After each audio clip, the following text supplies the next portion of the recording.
Good morning, Raptor Freaks. Lexios here. It is Tuesday. Let's go. The grind continues. We are going to play Milwaukee today, and we got some receipts that need to be collected. That's right. Home opener was a game that we shouldn't have lost, and the guys have said in interviews since they feel like they should have won some of these games. And that game against Milwaukee on that Friday night is definitely one of these games that the Raptors feel like they should have won. Well, you get another chance. Milwaukee's coming here. And not only that, they're on the second night of a back-to-back after playing in Indiana last night and winning at the last second on a buzzer beater winner by Giannis Antetokounmpo. Yeah, they're going to be a little bit more tired. We've been off since Sunday, and we actually get an advantage here where we have a day of rest and the other team is coming in to play a second night of a back-to-back. So this is a really big thing that's in our favor, and we need to capitalize on it, Raptors, and make sure that we win tonight. I want to see our record even after the game tonight against Milwaukee. I really strongly feel like the Milwaukee Bucks have been overachieving so far this season. They're going to even out a little bit more as the season goes on, as the season wears on Giannis. He's fresh right now at the beginning of the season, but he cannot carry this team the whole year. And there will be an evening out of the Bucks, and they will be around 500 for the season. Watch. They will be. We need to beat their ass. We've got good vibes going. We built off of the last two victories.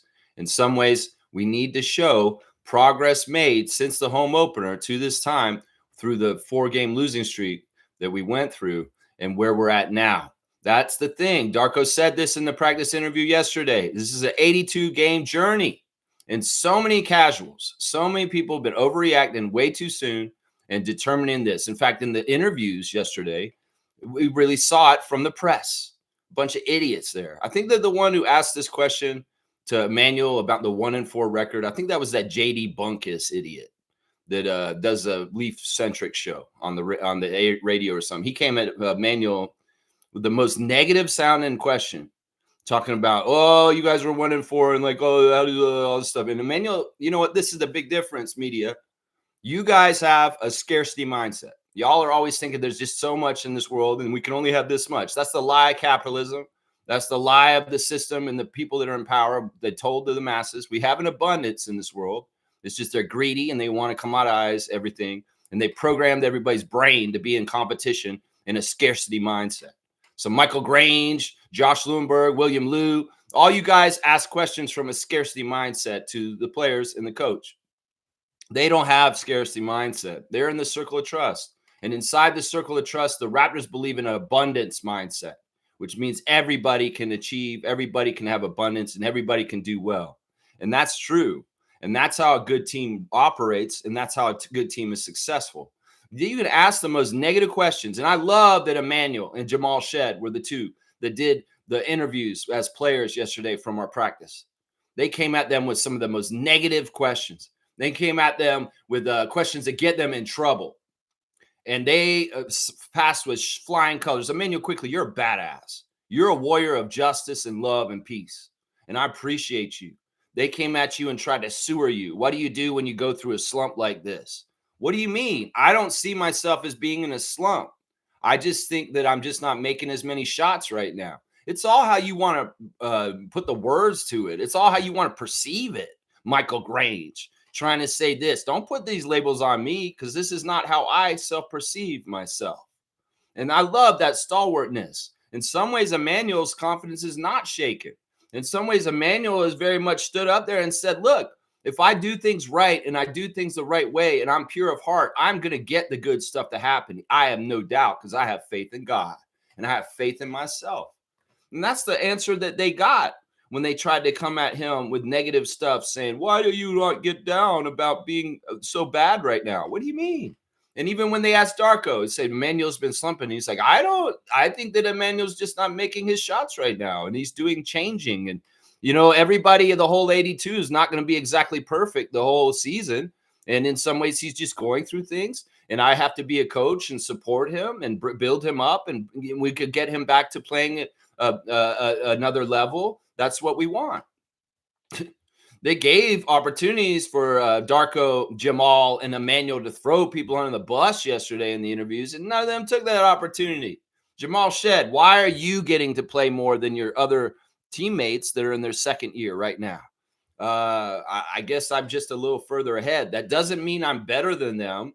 That doesn't mean this or this. It's just that at this point right now, I'm getting the time. And so he's very humble about it, William Lou. That's right, humble. And not only humble, William Lou, smart in how he answered that. And there's no throwing in the bus. And they're very, very holding up and standing up for each other in separate interviews. And they are smart people, Rajakovic, Quickly, and Shed. They don't take the bait. Y'all can come with your dumbass little questions, your Eeyore questions, Michael Grange, come in and paint a world that's bleak and dark for them. They don't see that because in some ways they know they're a work in progress and they know they're going to go through failures to get to successes. And they are going to be successful and they're not worried like y'all are. I'm not worried either. I've seen the signs, Ace of Base, and this is a good team. And there ain't no reason for any Raptors fans to be scared or worried because we're going to kick a lot of ass this year. Yes, we are. And in fact, it's very promising that without Jakob, we can win this year. And that's very good because in some years recently, we have not been able to win when Pirtle is out. So there's a lot of good things to be positive about, press and fans and Raptors Nation. So, get with the program. And, if you're not day to day like we are on the Raptor Freak channel and you're not up to speed on what's going on, if you're still thinking about 1-4, well, you're not on the current news. I'm sorry, because this team's turning the corner and we're about to come kick everybody's ass and skyrocket over 500. And when they do this, everybody's going to be like, oh, shit, where did this come from? We'll be knowing it here because this is the channel that's on top of it and we are watching them very closely. And it's casuals only saw things last week where they lost 4 in a row and they turned it off and they stopped paying attention. They have no idea where the Raptors are currently then. Well, turn on the game tonight, casuals, and find out when we kick the Bucks and Giannis's ass tonight. That's what I'm saying, man, because that's the thing. This isn't a static thing. This isn't something where we just come in the game, we play 5 games, and that's who we are for the rest of the year. No, casuals, you idiots. And that's what the press was acting like, too, when they were asking them questions. So, yeah, kudos to Emmanuel Quickly. Your presence and your confidence in God's faith and your ability is really awesome. And it's awe-inspiring. And in some ways, you're a role model for me. And I'm so glad Emmanuel got to do the interview yesterday because I have no doubts about what is in his heart and what he's trying to do with the Raptors right now. I know that he's going to be successful, and I know he's going to get it because he works too dang hard. He's doing it too right. And he has God on his side. I'm going to tell you that right now. And when Emmanuel does get going the right way, everybody in Raptors Nation is going to shut the hell up. Watch. And they're all going to be like, wow, actually, this guy is actually really good. And we do want him on our team. And Shed, thank you for being a very poised second-year player and not taking the bait when the press tried to give you something to throw your teammates under the bus. In fact, they asked him straight up, this is a minefield of folly. This is crazy. This press is really trying to pull us apart. Can you talk to us about how Emmanuel's slumping? You don't do this, press. You don't come to the backup point guard and ask him why the starting point guard is slumping. That's a minefield of folly that our team can jump into with the wrong answer from Jamal Shed. But nah, Shed, he's too smart. Shed Van Vliet is a high IQ player like Fred Van Vliet. And he ain't taking the bait, Michael Grange. He ain't taking the bait, Eric Kareen. He ain't taking the bait, Doug Smith. He is going to answer that the right way, and he's going to not throw his teammates on the bus. He's going to support them, and he's going to say the right things. Say the right things about Grady. Say the right things about Jacoby. Say the right things about Emmanuel. That's right. RJ Barrett, everybody. That's right. You can't get these guys to turn on each other in an interview with this bullshit questions you guys ask. So just stop trying to pull it apart. Whoever's telling y'all to try and pull apart the Raptors' good vibes and what we got going, you're just not going to be successful. Because the circle of trust is strong, it's true, and it's keeping out you. That's what I say right there. That's right. Badass. Yeah, last night was interesting. Giannis hit that shot to beat the Pacers at the last second. And it's only like the second time Giannis Antetokounmpo has had a game winner. The last time he hit a game winner was in 2017. That's a while ago. This is a very poetic win for the Bucks last night. In fact, I'm very disappointed in Pacers Nation. I feel like Pacers Nation has been very bad last night. In some ways, for Siakam, in Indiana. I feel bad for you, bro, because you had a very high with the Pacers last year, and you've been very happy, good stuff happening for the Pacers in the first 2 years there. Well, that stuff's changing now because your team has got bad karma now. And in some ways, this is very mirroring to the fall of the Raptors from the championship to the Tampa years, Siakam. So buckle in, man. You might get depressed again because Halliburton's injury is just a part of it. In some ways, the Pacers organization on the down low is being governed. Let's just put it that way. I brought up this word govern before, like an engine on a go-kart has a governor on it so that a father doesn't worry about a child driving a go-kart too fast. Well, I'm gonna Winders this shit right now. Last year, the Pacers went above and beyond and got to the finals. In some ways, Adam Silver and the NBA don't like that. In some ways, they don't want to be a perennial top team in the East because they don't like that.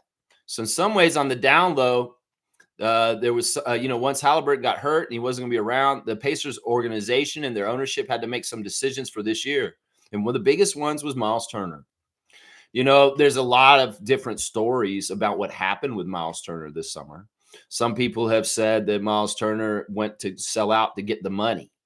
Some people have said that the Pacers did try and give him an offer, but he just ran off and got the money. But I don't think this is true. I can Winders this shit. Miles Turner has played for the Pacers for 10 years until this year. He got to the finals finally for the first time this year. He loves the Pacers. He's used to it. In some ways, he's the most Pacers guy since Reggie Miller because he was on the team for 10 years. He was on the team for 10 years, and they used him as trade bait, talking every year, Miles Turner this, trade that, la, la, la, la. He went through it, and he was dutiful and loyal and played hard for the people of Indiana.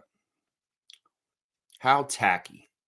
How tacky are you, Indiana fans? If you're misinformed about the situation with why Miles Turner is in a Bucks jersey, it's still tacky as hell that y'all booed the hell out of him last night for his tribute video and coming in there. That's 10 years of service that guy did for your team. In some ways, he's so hurt by what y'all did last night. And Siakam, you should be embarrassed for your team in some ways. I know it's not your fault, but you can see it from your side of things in a return to Toronto and the love and the open arms that the fans of the Raptors gave you returning as a Pacer. The dichotomy and the difference between Siakam's return to Toronto and Turner's return to Indiana is absolutely opposite. And that ain't right. That is not right, Indiana fans. Y'all are idiots. Why the hell did you boo Miles Turner last night? In some ways, y'all just brought on a really bad karma for yourselves. And in some ways, the Giannis shot at the end and them egging it on at the end, you deserve that. That is so tacky. Y'all should be blaming your ownership. The ownership did not come correctly to Miles Turner. In some ways, he was in a weird place, and he had to do what he had to do. In some ways, they had no plans to bring Miles Turner back. And y'all are mad at Miles Turner. Not only was he brokenhearted after 10 years of blood, sweat, and tears for the Pacers, that they didn't want to continue with him after the finals, but the fans have booed him and unnecessarily and made him feel like shit. You're idiots, Pacers Nation. You can't read between the lines. Understand, ownership is always at fault. Seriously, Miles Turner didn't have any choice in this. You don't think he would have re-signed with y'all and come back if they were going to do that and offer it to him? We can Winders this shit. All y'all need is logic and critical thinking. Pacers Nation, you dumbass jackasses. That's disrespectful to boo a man that played for your team for a decade. Blood, sweat, and tears. Stuck by your team loyally for so freaking long. And then he comes back, gets a tribute video from the franchise, and y'all boo him? That's not good energy right there. And in some ways, y'all need to read between the lines and use critical thinking and understand if Miles Turner could have shaped last summer, he'd still be a Pacer right now. But the Indiana Pacers did not come correct with their offer, and Miles went to Milwaukee. Y'all can believe he sold out for money. And maybe in some ways he did in the end because the choices changed, but he would have came back to y'all if there was a way he could have. In some ways, Indiana fans should be thanking the Bucks for taking Miles Turner from y'all because in some ways he's washed. Let's just get real here. The man is showing up every other game. He's dropping 6 points one night and 15 the next. And I know because I scouted the Milwaukee Bucks for this game tonight, and I've seen what he's been putting up. In some ways, they did you a favor that he can move on to his next part of his career, and y'all don't have to go through it with him and his ups and downs like you did in the finals and the playoffs last year. So in some ways, you should be thanking Milwaukee for getting Turner out of there. And then you can clear up and start new in there because 10 years is a long time. But in some ways, this was not handled correctly. The franchise ownership was not respectful towards a 10-year vet of their team. And the fans have doubled down on it, been even more disrespectful to him. This is a bad situation. And in some ways, Indiana, this is not good karma. And in some ways, Siakam, you got to understand, the NBA don't want your team to be a top team, and they're going to be trying to do nefarious shit, just like they did to our championship team in the years after 2019. So, yeah, it's a crazy situation. I can't believe they booed him. Y'all are idiots. Y'all are supposed to be smart basketball fans. Indiana is a heartland. Indiana is a place of Hoosiers. Y'all are supposed to know the basketball. Y'all booed him. Listen, I can understand booing Vince Carter. You think this is a Vince Carter situation? Do you think this is a Tracy McGrady situation? Do you think this is a Chris Bosh situation? No, it's not. I'm telling you right now, he was true to y'all, and he would have stuck to the Indiana Blue if the ownership had him in their plans. They didn't. And he'd had nowhere to go other than take a deal with Milwaukee.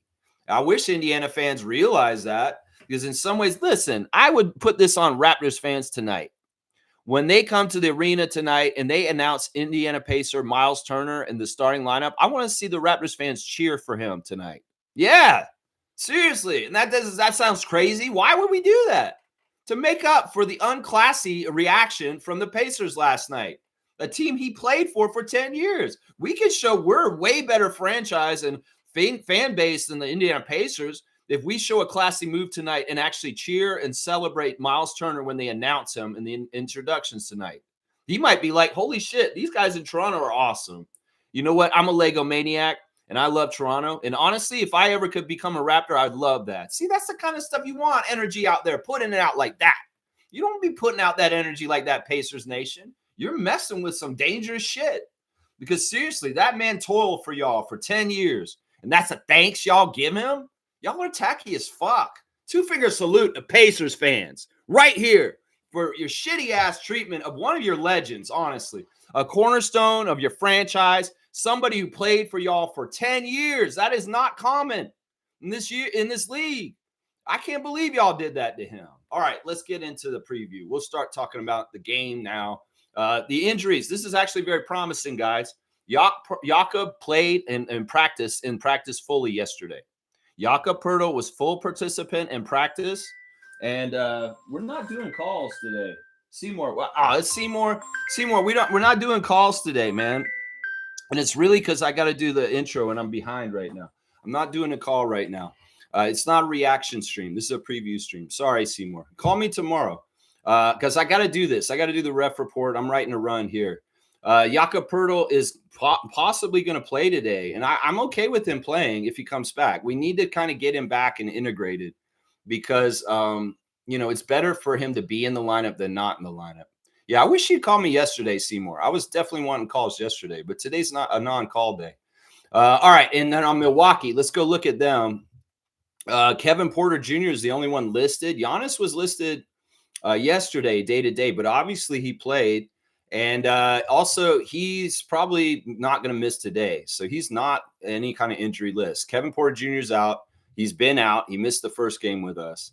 So, yeah, that'll be the lineup of Ryan Rollins, AJ Green, Gary Trent Jr., Giannis Antetokounmpo, and Miles Turner. And I'm excited about this because we want this revenge. We want this ability to replay these guys and show how much we've grown in just the five games since we've seen them and have a better result. Once again, my scout on this is we really got to watch out for those three-point shooters, Gary Trent Jr., Cole Anthony.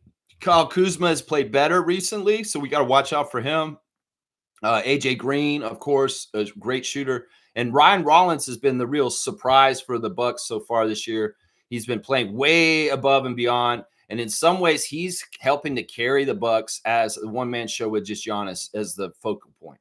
So yeah, Miles Turner on and off. Some nights he's very good, and some nights he's not very good. So, I think we need to beat their ass. Bobby Portis has been very solid off the bench for them also. So, yeah, we need to beat their ass. Cole Anthony's been hot and cold. In fact, he may have had his best game of the season against the Raptors in that game. In the other games, he just scores like 4 points. So, yeah, watch out for Green. Watch out for Trent. Watch out for Rollins. And watch out for any three-point shooting in general. I like the big boy way we've been playing. This is one of the strategies I think that we should do. A key to the victory to win today is stay at home like we have been. The Raptors have been playing more one-on-one, staying at home and not doubling. Now, think about this, guys. If we just put Scotty on Giannis and let him shadow him, and we don't bring doubles to Giannis, in some ways, Scotty could be strong enough and good enough defender to stymie Giannis from going off himself. All we really need to do is have somebody who's strong and fast enough to keep up with him to try and negate his energy. There's no reason to run RJ over to double him. Keep RJ at home on the guy he's guarding. Because if you do that and you stay at home on everybody, if Giannis passes to somebody, they're not open. There's somebody still already on them. So I think it'd be very smart of Rajakovic to employ a one-on-one defense where they don't double hardly at all. Even if Giannis kills us a little bit on one-on-one action, that is worth it for them not to get everybody else in the Bucks lineup going. So stay at home, Raptors. We're at home tonight. Defend the North. Beat them in our home court. We have a horrible home record right now. We need to fix it. And we need to win tonight. And I'm telling y'all, if y'all stay at home, you don't double up, and we let Scott play Giannis one-on-one in defense, I think this would be a real good key to the victory. Because, first of all, the big thing is Giannis going to beat us. Giannis is the best player in the Eastern Conference. He is such a good scorer. He is such a talented player. He's going to beat us. He's going to. But we can't let everybody else beat us like we did in the home opener. Ryan Rollins can't beat us. No. Bobby Portis can't beat us. No. Gary Trent Jr. cannot beat us. We can't let those guys beat us. So I really think that this would be a smart strategy. And they've been playing this type of defense the last few games already. So I think that they will do this. That's actually part of the success that we've had in the 2 games that we just played. Now, the talent wasn't as high because people were missing for the Grizzlies and the Cavs. But the ability to stay at home and play one-on-one defense without doubling is absolutely a great opportunity if you can. And you can only do that against top-tier talent like Giannis when you have top-tier defensive talent like Scotty. And that's what we want to see tonight.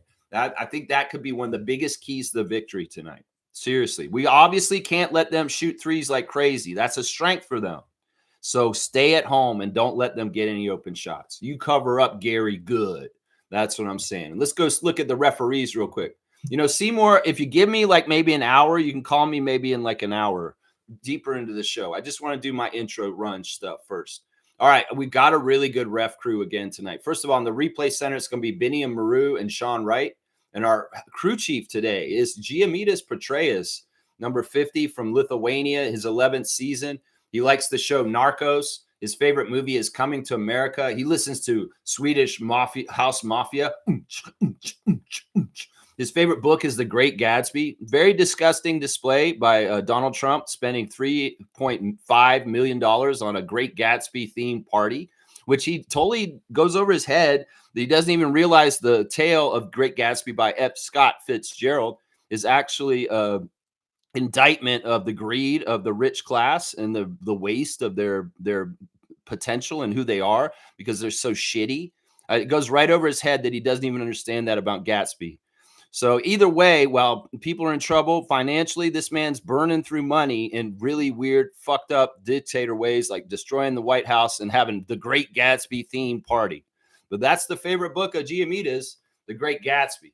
And I'll bet you that he gets the whole real meaning of that book, and it goes right over President Trump's head, idiot Trump's head. I shouldn't call him president. He's an idiot. He's not really a president. He's a criminal. Let's keep going. His favorite meal is cepelini. He likes to use Peloton on his app. He likes to go to Iceland, cycle through the French Alps, and his hidden talent is ballroom dancing. We had Giamitas as the crew chief for a couple of our preseason games this year. So we have seen Petraeus a couple times, but not in the regular season yet. He's officiated the 2015 NBA G League Finals as part of a 3-year stint in the NBA's official minor league. He has also served as a FIBA ref. Yeah, Giammitas has worked as a FIBA ref. So he is the crew chief today.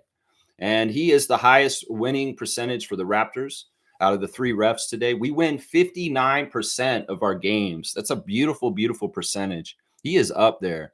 And meanwhile, the Bucks do pretty good too. They win 57% of their games. So 59 to 57 for the Raptors is the split with the crew chief, Giammitas Petraeus of Lithuania.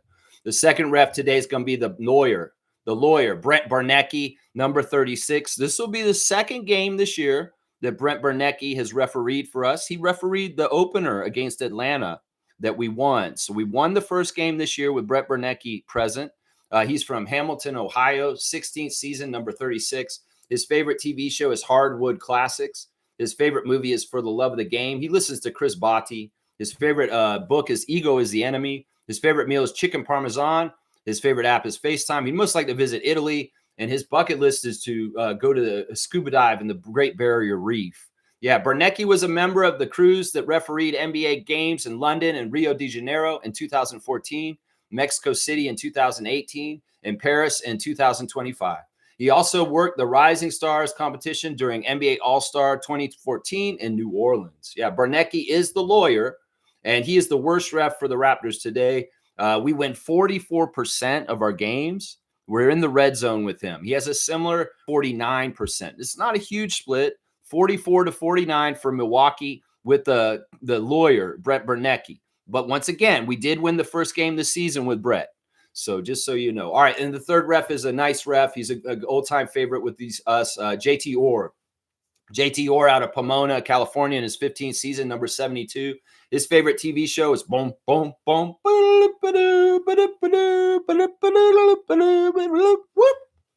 And his favorite movie is Tombstone. His favorite musician is Pearl Jam with Eddie Vedder. His favorite book is The Outsiders, not Nash and Hall. It's the book, man. His favorite meal is homemade biscuits with gravy. His favorite app is Wordle. So he's getting up and doing that Wordle every day.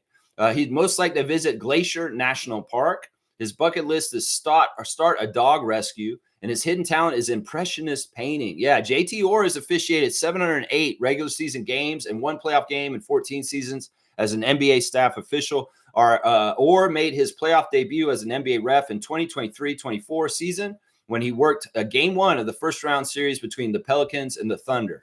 Yeah, JT Orr is up there with Giammitas, up near the top of the spreadsheet on the ref report. We win 57% of our games when JT Orr has been present in his career, and the Bucks win 45%. So very, very heavy favor for the Raptors with the third ref, JT Orr. 57 to 45 is the split. So 2 out of 3 ain't bad, Meatloaf.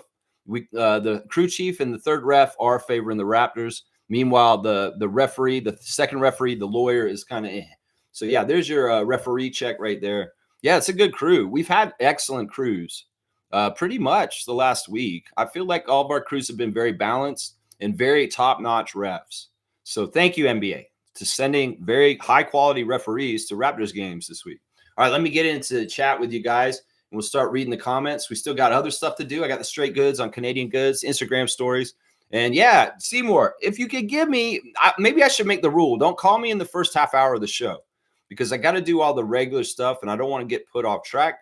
You can call me maybe a half hour, 45 minutes in, something like that. Trevor's saying this, welcome the suite on the floor. Welcome the suite on the floor because it's proof you refuse to confront. Welcome the calloused hands because strength, it's written into the skin. Strong body, stronger mind, the body team discipline, the mind leave endurance. Strength is not muscles alone. It's the union of the flesh and will and spirit. I think I get what Trevor's trying to say, if not so clearly. It's basically like you should welcome wrinkles and hardship and things that you have to do because it's a sign that you're growing. It's a sign that you're getting stronger. It's a sign that you've accomplished things. It's a sign that, you've lived a life. I think that's what this words of wisdom is saying here. I'm trying to interpret it and say, welcome that stuff. That stuff means that you've getting to live. You're living your life. And, these kind of things like wrinkles. They're a sign that you've aged. And that's not necessarily a bad thing. The way that society looks at aging and age and old and young is really screwed up. And some of it's very capitalist conditioning, young and this and this. And if you're old, oh, you should be miserable. That's bullshit. That's absolute bullshit. And I like what Trevor's saying here, because in some ways he's saying age gracefully and enjoy aging, because not everybody gets that privilege. And everything about the things that you do and your body changing, well, that's a badge of honor, because you gotten the honor to continue to live. I know that sounds a little crazy right there. Yeah. Trevor's saying this: happy game day. Let's beat the Milwaukee Bucks tonight. Giannis hit the game winner to beat Pascal and the Indiana Pacers. Giannis 33 points, Pascal 32. It was a great game. Yeah, I mean, I don't want to go against Siakam and the Pacers. I love Siakam. Hang on a sec. But that was necessary, and I'm glad Giannis did that. And the other thing is he did some signs to the fans, because it was really not classy what they did to Miles. Seriously. And I like that Giannis talked trash to the crowd after he hit that shot. In some ways, I have so much respect for Giannis Antetokounmpo. If he was a Raptor, I'd love him so much. And in some ways, I wish he was. But also at the same time, out of all the stars in the league, he's so likable to me. And in some ways, he's the kind of pro that is the right kind of pro. He's competitive. He doesn't want to be friends with everyone. He's ultra, ultra loyal. And he's also very, very, very such a dynamic talent, just a crazy good talent. And he has a real sense of right and wrong. In some ways, sure, he may attack a ladder. He may be goofy, but he's still a dad, and he's so goofy for his kids.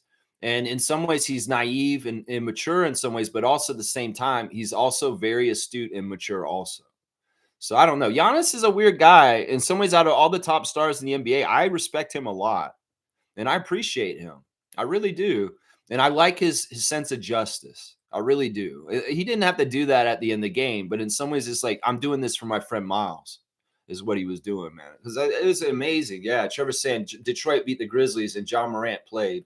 Yeah, everybody's talking more. I wish he hadn't brought him up. We have nothing to do with Morant right now. I'm just going to skip this comment, okay? We're not talking about John Morant anymore. All right, Trevor, we're moving on from that. Let's see. Darko says he trusts IQ's work in his practice interview yesterday. Yeah, I'm really glad that the interviews yesterday happened the way they do. I mean, in some ways, I'm really happy that more than ever, and it may be because of shows like mine, it may be because there's a lot of fan content out there, that the interviews with the players and the coach are more tailor-made to the topic of the day and what people are talking about. And obviously, Darko and Emmanuel and the guys on the team are understanding what the current topics that Raptors Nation are talking about. And IQ's difficulties right now are very much in the front. So what do? They take a proactive approach in the press, and they deal with it head on. They talk about it right away to everybody, and they clear up the air. And I love it, because Darko's pointing out a lot of very valid points. This is a long season, and nobody's going to be perfect the whole entire season. And in some ways, IQ is going to be fine. He's adjusting, and he's going to figure it out. When IQ was asked what's the thing he's got to do, first of all, he doesn't take no shade from anybody's questions. Grange, you come at him with a shady-ass question, he's so good at positivity that he flips whatever he says. And he does it with disdain on the down low, but you don't even feel it, because he's just such a positive Christ person that in some ways he can take the ugliest, most negative, pessimistic question, and he'll answer it in the most sunshine, positive, optimistic way. And I love that. I think Emmanuel Quickly is literally in the middle of the interview being a role model for us on how to have better positive thinking and be more like achieving our goals by not getting in the way by being a fucking Eeyore like Michael Grange of Sportsnet. Seriously, Michael, you can go ahead and be Mr. Debbie Downer. Oh, Emmanuel, why do you think you're slumping so bad? And why are the Raptors so horrible? Michael, I don't really see our team as being that bad. I think that we're very good, and we're just figuring it out. And you give us some time, and I'm not trying to waste my time. I'm doing everything I can to get things right, and shots are just not going in. And we're going to figure this out. It's like, okay, all right. I'm so sad. Yeah, Michael Grange, shut the fuck up. You're Debbie Downer bullshit. Eeyore bullshit. And good job, Emmanuel, taking that frown and turning it upside down. Because I'm sick of this shit. They're so negative, and the questions they ask are so pointed in like misery. And Emmanuel's like, that's not the reality I live in, y'all. I don't live in y'all's reality. I have a reality that has a faith in God, and God's got my back. In fact, Emmanuel, the name, it's translated to protected by God. I don't know if y'all know that. The word Emmanuel means protected by God. And listen, we believe in God here. This is a channel that's, following the teachings of Christ. And in some ways, if God's got Emmanuel, he's going to be fine. That's all we need to say. Just like Trevor J tells me every morning, we just have to have faith in these troubled times of crazy MAGA bullshit. And well, we just have to have faith once again that Emmanuel is protected by God. It's in his name, and it will happen quickly. That's right. If you want to literally take his name is protected by God quickly. And he's going to be protected. He's going to be fine. We should all have faith in him, Michael Grange, that he's going to be fine. He's going to turn this around. And you know what? He's going to be a badass by the end of the year. And a lot of Raptors fans will forget about all this crap at the beginning of the season because they'll be in love with Emmanuel again. I'm telling you right now, that's how it's going to happen right there.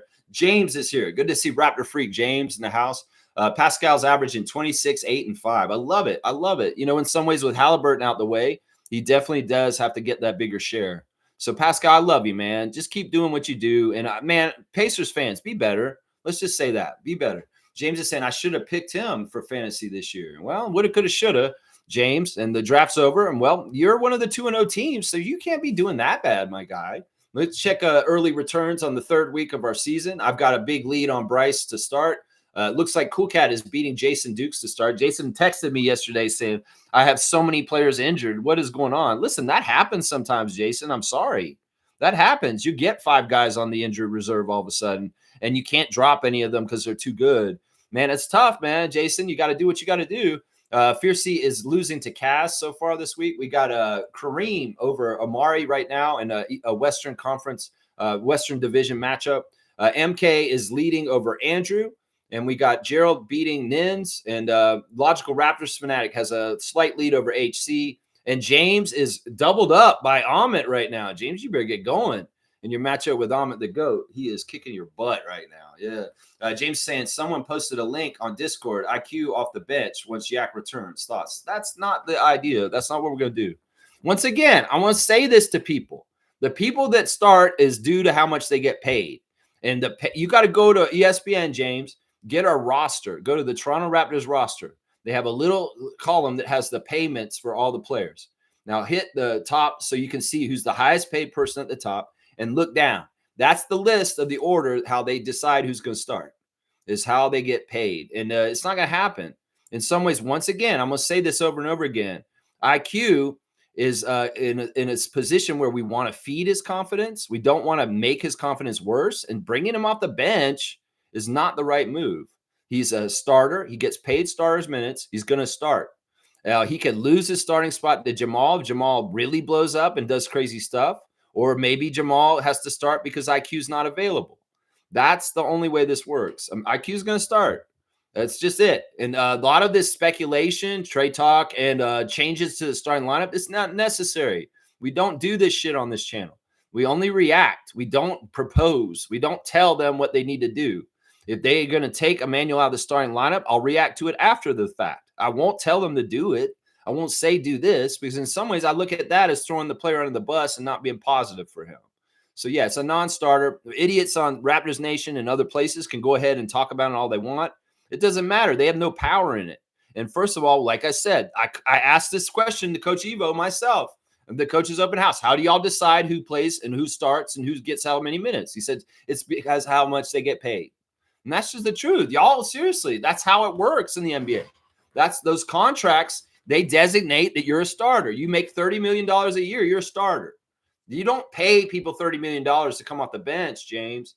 That's just not how it works. Reggie's saying this is the best I've seen Giannis play, man. He's never been better. This is probably true. You know, he's at a point where he's really mature and he understands the game and he has a lot of power. In some ways, he's not this, since their team is the Bucks, he's not this fawn that's kind of shaky on his legs like he was early in his career. You know, Giannis didn't have the knowledge and he was a raw project for the first couple of years of his career. He didn't even average double digits right away. He had to grow to become the player that he is. And it's kind of an interesting arc, like Smooth brought up, that at this point, he really is peaking. He's peaking. And, at some point, his physical stuff will start to decline, but he's in the mental top place with his veteranness and his know-how and the NBA and winning, along with his athletic peak. Yeah, I can get what Reggie's saying here, and it's probably very true. This man is at his NBA peak right now, and he may be for the next year, a couple of years now. So it's pretty cool. Monique is back in the chat. I love to see Monique again in the chat this morning. Super fan Mo is going to the game tonight. She will be in the house at the Scotiabank Arena to cheer on our Raptors. Good morning, Raptor Free crew, and happy game day again. Bucks on a back-to-back, hopefully tired. Congrats, Eric, on your book release today and on Breakfast Television. Awesome guy to be around. Can't wait for my copy. Yeah, I went and got my copy this weekend. It's fantastic. I read the first first chapter at least. I read the Tracy Murray chapter yesterday, and it was interesting learning about Tracy Murray a bit. I learned more about Eric Smith from his introduction and his history and how his career with the Raptors evolved. It's interesting because I've known of Eric Smith since he was an intern at the Fab 590 because I was listening to Fan 590 a lot in the late 90s. And he was doing like weather and sports and traffic. Like he wasn't just a sports reporter in the beginning. He was an intern from Humber, and he wasn't really a full-fledged employee, but he was getting a lot of airtime. And I can remember, this is Eric Smith with the Fan 590 traffic report on the DVP. This is that he would do anything. He wasn't just doing sports. He was doing the news sometimes too. And that's what you got to do to break into that industry and to do what you do. He got opportunities that set out in front of him. Barry Davis got out of the way. Some other people left, like Paul Rumenick. And then, boom, all of a sudden, Eric Smith's a broadcaster, a voice on the air. And as he said in his book, he's very proud of the fact that him and Paul Jones are one of the longest-standing sports broadcasting duos in the NBA right now. They've been together for decades. And that's not common. In fact, in the NBA's, in the Raptors history, you can think about it. We've had different combinations. We had Rod Black and Leo Routens. We had Chuck Swirsky and Jack Armstrong. We had Matt Devlin and Leo Routens. We had Matt Devlin and Jack Armstrong. We had Matt Devlin and Alvin Williams. We've had a lot of different combinations of broadcasters on the TV, but the team of Smith and Jones has been the longest standing, enduring one. And in some ways, Eric Smith's very, very proud of the time put in with the principal Paul on their partnership over the years. But yeah, I really enjoyed the introduction where Eric talked about his background and his reasons for loving basketball over hockey. He's like me, except he lived in Burlington. He didn't really get into hockey. He thought hockey was too expensive. So he got into basketball, and him and his brother played a lot of basketball. He loved the Lakers and Showtime in the 80s. And I love hearing Eric Smith's basketball passion story, because in some ways it makes so much sense. And I knew he had one like this because he is a real one for the sport of basketball. He is a real one for the Toronto Raptors. And it's just awesome because in some ways he's the same age as me. And in some ways I could have been that path that he's on. And then vicariously, in some ways, I lived through Eric Smith, and I'm proud of him because honestly, he's done a fantastic job, and he's a real one for the Raptors. And I'm so proud of him for his book too, and I love it so far. I love reading the book and the work that him and Bricker put into it. So yeah, good job, Eric Smith. And yeah, y'all need to go get this book, We the Raptors. It's a fantastic book so far from what I've read. Kyle Lowry wrote the intro, and it's a very emotional intro. And Kyle Lowry is a true GOAT through and through for us. And he's just amazing. Kyle's amazing. Thank you for writing that introduction for Eric's book too. K-Lo. Yeah, but I can't recommend this book enough, Monique. And everybody should go get it.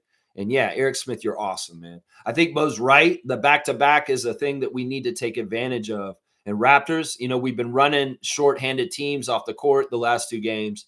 Maybe we got to run a tired team on a second night of back-to-back off the court tonight.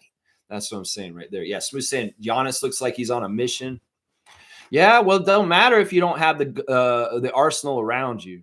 I don't care. Kyle Kuzma ain't going to add up to shit for him by the end. Watch. And yeah, it's just a classic case, Reggie, where you got a supremely talented, really good player, and the rest of the team is shit. And you ain't going to see them go anywhere. I'm telling you right now, there's only so far he can carry them singularly, even at his peak. I'm telling you right now, even at his peak. Bucks team also seems to be a lot better than some of us thought, myself included. I'm not going to give them that still. Listen, I still see them. All right, this is what I think is happening right now, Reggie.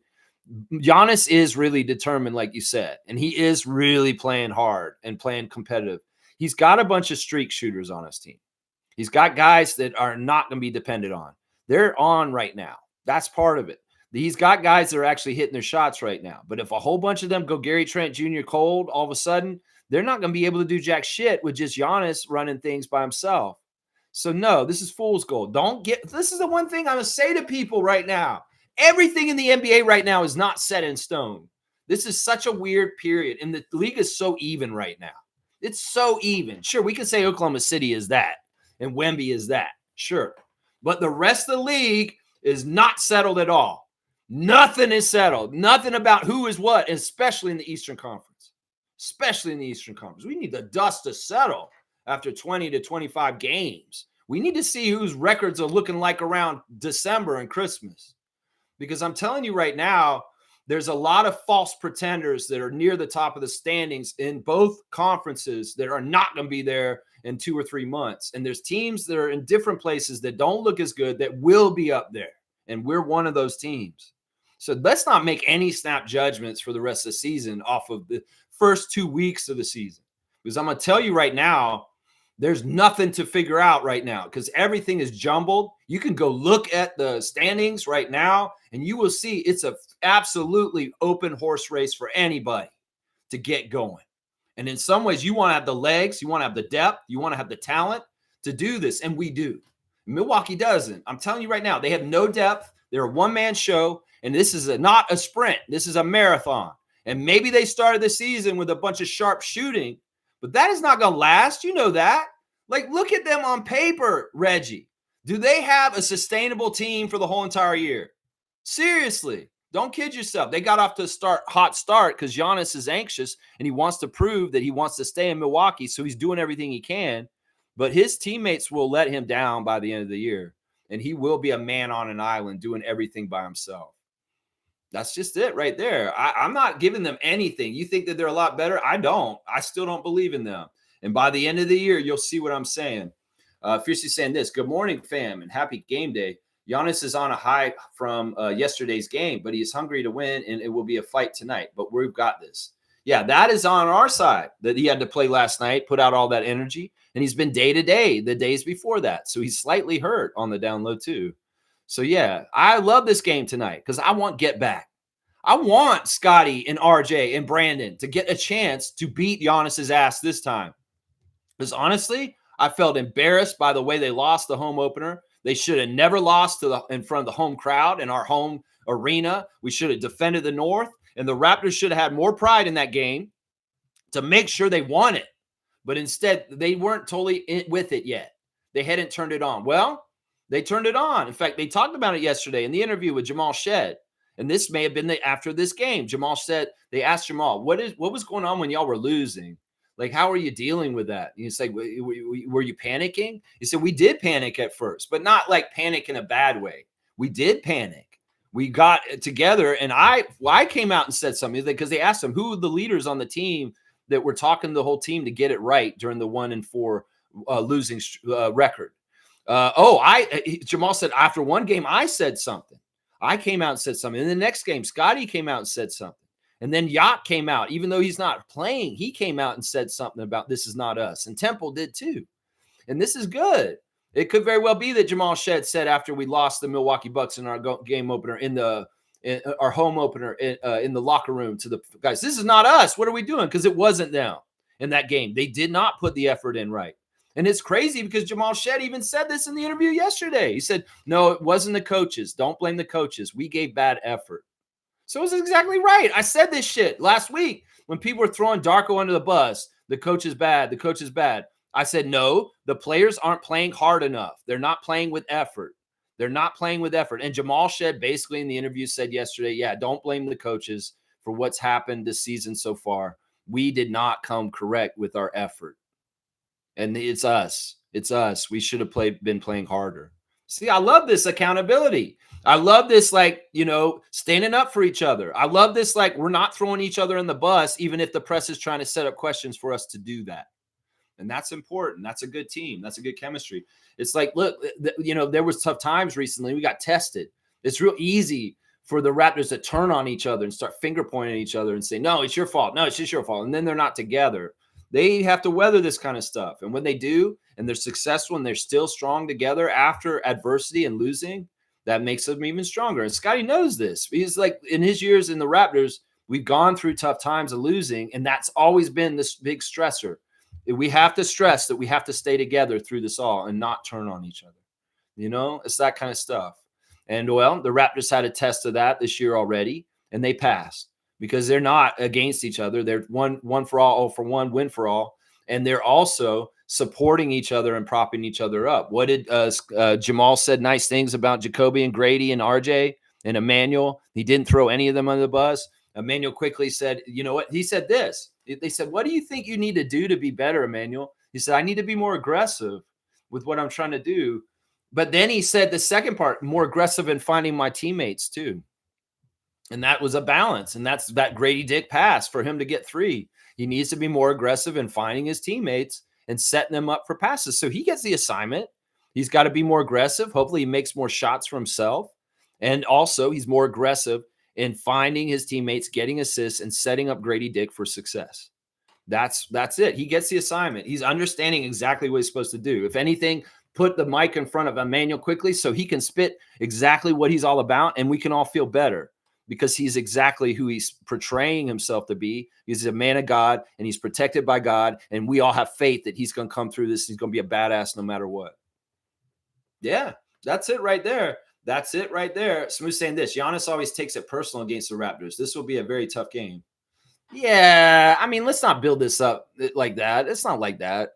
Listen, we've owned Giannis Antetokounmpo and the Bucks the entire franchise versus franchise history. They've never beaten us in the playoffs. In some ways, we're kryptonite for them. That's part of the reason why he gets up for us. Some of the times, though, he doesn't even get up for us. Remember, there's the whole other side of him DMPing. What if he does this? And Reggie, you're talking him up so bad. You're glazing him so much this morning. What if he's a DMP tonight all of a sudden, the last second? Seriously, this could happen. Seriously, he's had nagging injuries. What if we get a tweet in the middle of the day? Blake Murphy says, oh, Giannis Antetokounmpo will not play tonight because he's taking a rest day on the second night of a back-to-back. That could happen too, Reggie. So let's hold off on glazing Giannis so heavy right now. Seriously, I'll say nice things about Giannis, but you're taking a little too step far. Seriously, because what I just said could be just as possible as what you're saying. Oh, he really wants to kill us. Yeah, losing to the Raptors in the playoffs multiple times throughout your career will make you kind of have adversity towards that team. Sure. Fiercely saying this. Miles Turner being booed by Pacers fans, and he's disappointed after spending 10 years of blood, sweat, and tears. Someone wrote 6 points in game 7 is not blood and sweat. Damn, that's just wrong. And so, honestly, that's immaturity from Pacers fans. That's immaturity. Listen, man, Miles Turner, oh my gosh, this is so wrong. And I'm telling you, Pacers fans, y'all need to watch out. You're really messing with the basketball gods right here. In some ways, this is not the way you treat a long-standing player in your history. If this is the way Raptors alumni were treated by our fan nation, I'd be so mad at our fan nation. I would be. Yeah, because this is not justified. And whatever y'all think Miles did to y'all, he didn't. It's the owners that decided this. And that's the sad thing is y'all are taking it out on a guy who actually in some ways is a victim just like y'all are. Seriously, this is the owner's fault. This is the Indiana Pacers' decision to go in a different direction, and they did not want Miles back. Miles did want to come back. I mean, let's think about this once again. Windhurst. Miles Turner spent 10 years playing for one team in his whole entire career. He likes playing for them. He's gone through adversity with trade talk, and he's been there for them as a cornerstone of their team for a long time. They get to the finals finally, and he's finally getting to the highest level of success with the team he's on, and they dump him. Like, what is that? And then the fans boo him when he comes back after 10 years of service. It's just not classy, Indiana.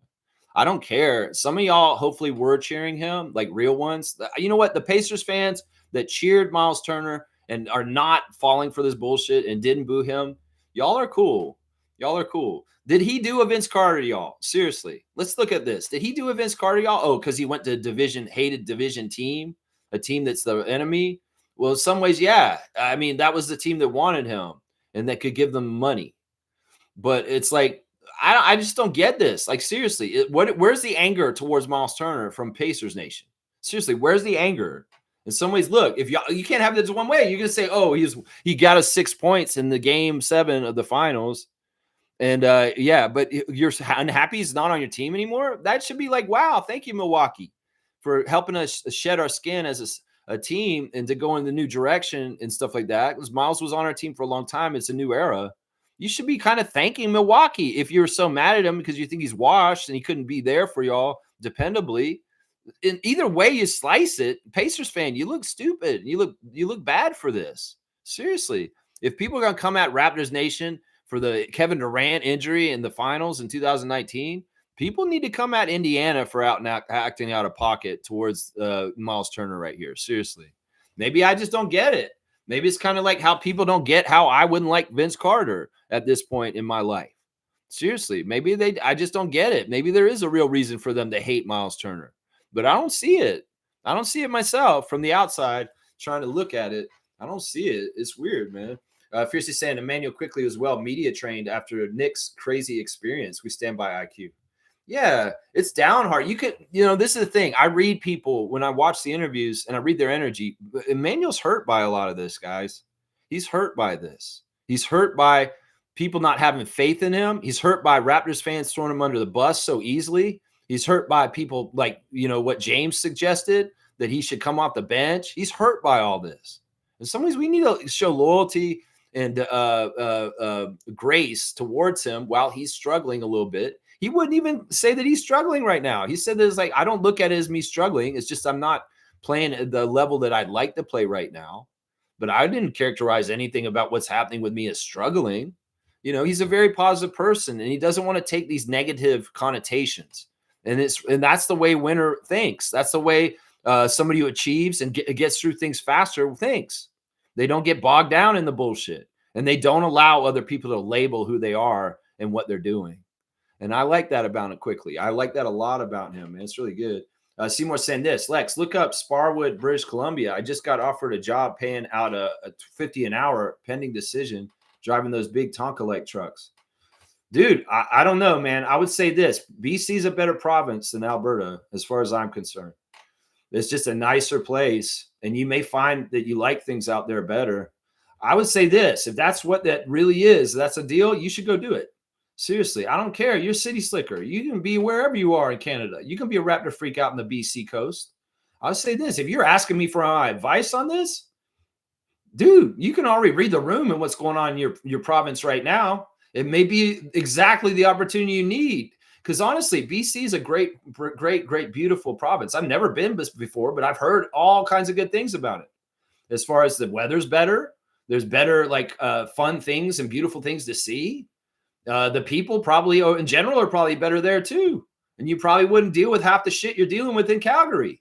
So I don't know what there is to think about, Seymour. If you're calling me to get my advice earlier on that, you can call me back. We can talk about it if you want.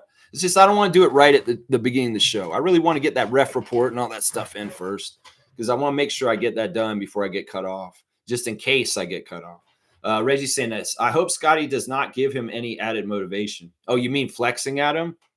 The relationship between Antetokounmpo and Barnes is good. I think that this is a weird thing because, I've heard Giannis talk about Scotty in interviews, especially when he first came to the league. Giannis likes Scotty. Giannis thinks that he's a good competitor, and he thinks he's a really good player. He said very nice things about Scott. This is the thing. Like you were talking about earlier, Giannis is at a peak in his career. He's mature. Did he take the bait of Scotty flexing in his face or do any reaction to that? No, he didn't. He looked past him and ran up the court. In some ways, he's above this. He's a mature guy. In some ways, he's probably learned from trial and error in his NBA career. When you take the bait from somebody kind of taunting you, it sometimes doesn't work out that well. So Giannis is, in some ways, that moment to me showed this is how mature Giannis is at this point in his career. And it's amazing. So he'll let his game do the talking, and he didn't engage. Yeah, I think that Scotty and Emmanuel have heard the criticism of them being celebrating in ways that just doesn't come off right, and they're cutting that shit out. In some ways, Scotty I think in some ways is leveled up in his thought process about how he carries himself on the court. You know, he still gets mad and yells at Sheree Mitchell for not calling him a foul, and maybe talks to her all the way up the court and kind of distracted from playing, and because he's still talking about a foul he think he should have gotten. That's a problem to an extent. You may see him look back on a dunk still. We may see him do a couple things like get really excited and want to flex at a player. But, you know, the more you cut out that kind of extra stuff and you be more like Giannis at this point, that's showing more and more maturity as you grow as an NBA player in your career. So it's interesting. I don't know if he actually takes any kind of extra, in particular, have any adversity against Scott. I think that Giannis doesn't like most of his opponents, doesn't like most of the teams he plays against, but he does respect and like Scott for some weird reason. So I wouldn't put him as a versus in some ways. It's a weird situation here with Barnes and Giannis. It's a weird situation. God is good. There you go, Seymour. I like that. Yeah, this is an opportunity in your lap. And if you want counsel from the RFF, I'd say take it. I say take it. If that is a really huge pay increase for you and a better life, it's a better place. I'll say that too, because you can read the room about where you are. You can read the room. And in some ways, with the way things are developing in the world, I would be feeling better for you and myself as your friend if you made this move. I'm going to say that right now. I won't mince words. I'll tell you exactly what I think. You know, that warehouse job's been great. And it's fun that you call me from there. But this sounds like fun, especially a big, huge Tonka truck. That's cool, man. It's kind of like you're living a dream from when you were 5 years old. I'm going to drive that big yellow truck. That's like, don't you have these crazy trucks that are like the size of Rogers Center that people drive around to do really crazy big construction jobs? Like, could you drive a truck the size of Rogers Center around? They have trucks like that out in the world. It's crazy. Fiercely saying this. They say I'd be your kid. Wait, there's a say it be your own kids. What? There's a saying, is what she said. Okay. When parents are being checked or snitched on, laugh out loud. But let's switch it to be your own media. Utterly disgusting on how they're trying to bait our guys. Oh, okay. This is a little awkward in how I read that. I'm kind of processing. What do you mean? This is a problem. Oh, I want to ask you guys too, because I've found that I've been going 3 hours too much. And this is the Milbestra rule. This is what I'm going to call it, the Milbestra rule. I don't want y'all to spam comments that are the exact same as comments before. I don't want to get dragged into long arguments like we've had the last couple of days over one silly little thing. I ask everybody, when you're writing comments on the stream, because I read every single comment, that you really take care of them. You write them clearly. And also, we don't repeat the same comment like 3 or 4 times like Milbestra would, because I can't do this anymore. I really have been trying to get 2-hour target times. And I know I ramble, and I'm part of the reason why we go over. But I want to ask for help from you guys. I want you to really think about your comments when you put them in, and think about this first. Is this a comment I've already written? And is this necessary to write a second time? Because there's a lot of repetition and a lot of this. Now, if we're talking about something and you have a point and I make a counterpoint and you want to make a counterpoint to that adds a new dimension, that's fine. But let's not beat a dead horse over its head with the same damn comment 5 times in the stream. I feel like this will really, really help keep my time down so that we can have a more efficient stream and show, and we can move faster from subject to subject. Because ideally, I'd like this show to be more like PTI or Around the Horn, where we come to a subject, we talk about it for 5 minutes maybe, and then we move the fuck on for the next thing. And we don't harp about something for half an hour, whether it's the specialist role or it's Ja Morant or it's WBC and baseball with Milbestra. So please, you can write your first point. If you really have something to add on top of that first point that adds a new wrinkle, add it again. But don't spam the same damn point over and over again through my chat just to argue with me to try and get me to win me over or something like that. We can agree to disagree. And I want to really try and see if we can do this to cut down my time. And I would also ask, please respect the cutoff that Superfan Mo gives us at a certain point in the stream also. Please. Because my streams are going too long. right now. And I know part of it's me singing and being a fool and talking too much, but I feel like y'all can help me a little bit by not drawing out some subjects too long, because we have talked about some really piddly shit for way too long on the stream at times in the last week. And I want to move forward in the chat and keep it fresh. Keep it fresh. Yeah. The media's job is to get stories, MJ. And they're going to try and pull apart things to get fresh little nuggets and stories. Michael Grange would love to talk about how the Raptors are dysfunctional, stressed out, and shitty. He'd love to do that. So he's going to come to the interview and try and find cracks so that he can write about shitty things going on with the Raptors. And it may very well be he's directed by his boss, which is crazy because he owns the team. This is crazy. Yeah, Raptors Champs is in the house. Good to see Raptors Champs once again. Good morning, Raptor Freaks and Champs. There we go. We got our guy, the champ. Raptors Champs is in the house. Fierce's saying, Lex, I was also appalled at the Turner incident, but apparently he spoke trash about Halliburton, plus people were turned off. But this story is fishy indeed. Plus, bottom line, the fans should have been classier. Yeah, I did hear something about what he said about Halliburton, that he's kind of a fake tough guy. Well, he is in WWE. That makes sense because that's fake. He said basically if Halliburton was on the street and he tried to be who he was, he couldn't be like that. That's kind of true. You know, if Halliburton went down to the bad side of town and picked up the basketball on the hardtop with the guys who are just playing out in the street, he may not be talking no cocky and being all goofy on the court, like all this stuff. No, he probably wouldn't. I mean, I remember those kind of courts. I used to go to the south side of Tallahassee and play on some courts when I was playing a lot of basketball in my teenage and early 20s years. And I'd be on a court and you said something wrong to somebody, they're going to the car to get the gun. So it's like, you don't fucking get cocky and talk shit in street top games, especially with people that you should not be talking shit to. No, you don't do this to somebody in that, like Scotty did to Giannis in those kind of games, because you don't know how crazy or how pissed off that person could be. And like I said, Alfred would go get the gun from the car, because that shit did happen at a game I was at once. I was playing at my old middle school, and we're playing basketball, a bunch of us, and we're kind of having an impromptu practice with some of our team players from my team that I coached. And well, a little bit something happened. And the crazy thing was Alfred was on my team, but he went and got his gun. Because it's like that. Okay, you guys want to bow up? You want to do this? Alfred's going to get his gun from the glove compartment. And I'll just say that, Tyrese Halliburton, Miles Turner ain't lying. Seriously. You're not going to do that cocky shit in certain neighborhoods and certain streets. And I think that was what Turner's message was.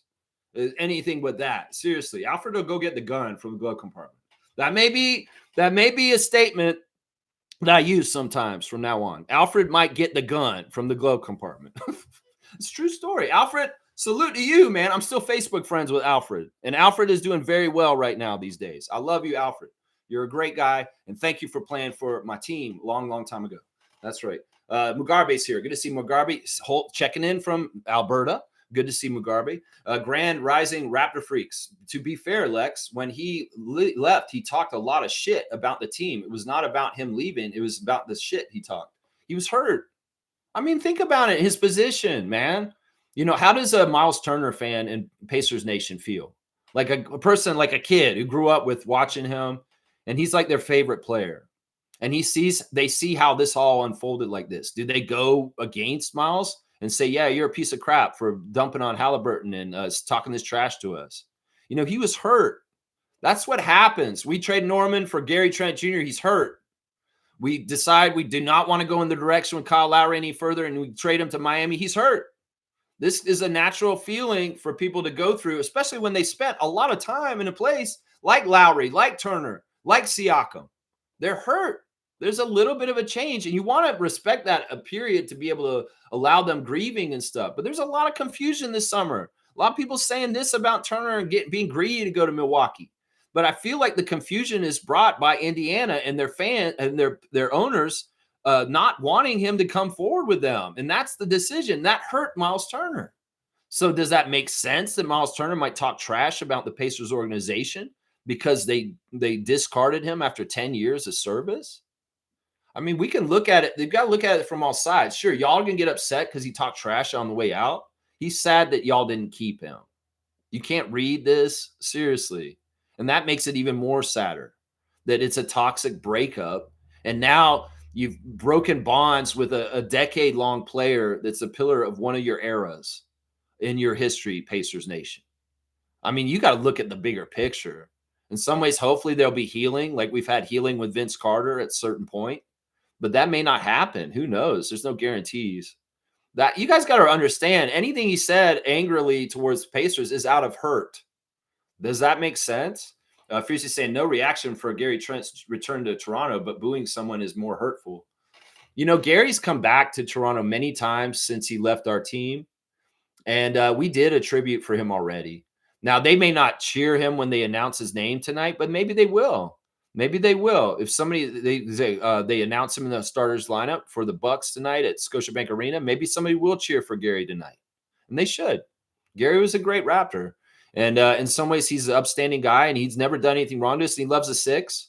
He named his dog the six. He wanted to play for Toronto forever, but in some ways, it didn't work out. And once again, there was probably feelings of hurt and having to take a lower contract and go to the Milwaukee Bucks these last 2 years. So, you know, we got to remember these are human beings. And as much as we want them to just stay loyal and be loyal to us, it's a tough situation to be in when you're asked to be loyal to a team and a city, and ownership has no reason to be loyal to you, and they can screw you over at any time. That's a tough situation to be in, man. I'm telling you right now. Wayne saying this, morning Raptor Freaks. Happy that we don't have to worry about Indiana. Looking forward to a very tough game tonight, hoping to see Darko's adjustments and our players' ability to execute. That's the thing. We got evidence from playing them already in the same settings here in Toronto, and we saw the outcome. And now we're a work in progress as we go through the 82. We have to show how much we've progressed 1% every day to this point to play them today, and we see the difference. And we will see a difference tonight. We're going to play the Bucks way better tonight, and we're going to beat their ass. I'm telling you right now. Mugabe's saying the Raptor going to beat the Bucks' ass. See? Mugabe's saying the same thing because they could hardly beat the hospital Pacers. Laugh out loud. Yeah. Yeah, the Pacers have crazy injuries. And in fact, that's kind of showing that the Pacers are in the bad karma area. Seriously, the injuries list for the Pacers right now is so bad. And in some ways, this whole ugly thing with Miles Turner and the misunderstanding with it, well, I'm just saying. Shaq Lindsay's here. Good to see Shaq Lindsay. Thank you for being a supporter of this channel. The Grizz are a mess. Ja wants out, and it's going to get ugly. A disgruntled superstar forcing himself out will have an effect on the organization. Oh, yeah. Yeah, and we're not talking about Ja Morant anymore. I don't know when we play Memphis again, and we're not a serious trade contender for this. We don't want it. And in some ways, I'm almost about to ban Ja Morant's name from our chat because it's just too much people talking about Ja Morant everywhere. It's like I'm used to this shit in the summer. People talking about Kevin Durant this, Kevin Durant that, Giannis this, Giannis that, trying to get Giannis, trying to get Kevin. Now people are saying trying to get Ja. I'm just sick of this shit. This shit is summer shit. And in some ways, we shouldn't be doing it at the beginning of the season.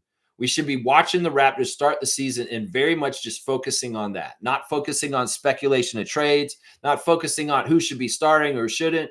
We should just be watching the team and as they progress and see what they're doing. And we should see progress tonight against the Bucks, different and a better outcome with a win over them this time. That's right. That's right. Kareem saying, I swear if Scotty flexes on Giannis, he won't do that. No, he's smart, man. Like he heard that. You know, that was an instinct of emotion. That was a very much in the moment. He felt really proud of getting that move and beating Giannis, and he just wanted to let out a little celebration. In some ways, it was cringe, but it also was very honest and true. And in some ways, I want him to do that stuff in the future, but when we're winning, I have no problem with him flexing on people, but it does not look right if we're losing and we lose the game. That's the thing, Scott. You can write that check if you want to, but you damn for sure better make that W be in the win column for the Raptors by the end of the game. That's all. That's the difference right there. It's like, look, I want him to do shit like that, but he has to understand the other side of the deal is you only do that and you don't look stupid as long as you're winning. So that's why I say, yeah, go ahead and do it. Make sure we win, though. That's what I say, yeah. Mugabe saying Scotty is stronger than Pascal, and Pascal slowed him down. Scotty is stronger than Pascal, and Pascal was slowing down Giannis. Yeah. Well, that's the thing. Like I said, let's play them one-on-one. Let's stay at home, and let's not let them do weird things off of doubles and getting an open man in the corner for threes. I think that we have premium defenders, and Scotty and Colin Murray Boyles. And even Colin Murray Boyles, you want a chance to guard Antetokounmpo this time and try and do something against them? You did not play against them in the first game against them. That may be part of the difference too. Is Colin Murray Boyles missed his NBA debut against the Milwaukee Bucks, but he would have gotten to guard Giannis. Well, he's healthy. He's going to play tonight. And maybe we'll see CMB locking up Giannis in some ways too. It'll be very interesting to see Colin try and guard Giannis. Very, very interesting. Seymour saying, it's all good, broski. Link you on Thursday. Keep the wins coming. Raptors by 18 tonight. Awesome. Seymour, I'm sorry I didn't take the call. But definitely, it's going to be a reaction thing. So if the game has happened the night before and we're talking about the game and reaction, I love you guys to call me. But on the setup, on the set, on the preview, I still want to just go solo for most part. But if it's later in the stream, I'm more likely to take the call. If it's right in the beginning of the stream, I want to get my flow first. I appreciate you, Seymour, and take that job. That's what I'm saying. Shaq Lindsay saying Pelicans are a mess. Yeah, they're a mess too. They've lost every game this season so far. 0-6, and their so-called superstar is injured again. Yeah, that guy talking Zion up over Scotty. Where are you, Tyler? Seriously. How the hell can you talk up Zion Williamson 3 days ago where they're at and then go see Scotty play against the Grizz on Sunday and see how he played like a big man, stuff like that. See, that's what I'm saying. You don't throw Scott in the bus for no reason and prop up a man like Zion who's lived his life and done his NBA career the way he has. No, we ain't doing that. The fans are calling for the coach to be fired, but it's not the coach's fault. No draft pick this year, and Poole is coming off the bench. Damn. Listen, these teams are in disarray. These teams have problems. This is making everything the NBA. That's what I'm saying. Some of these teams will get filtered down the bottom, and some new teams will come up.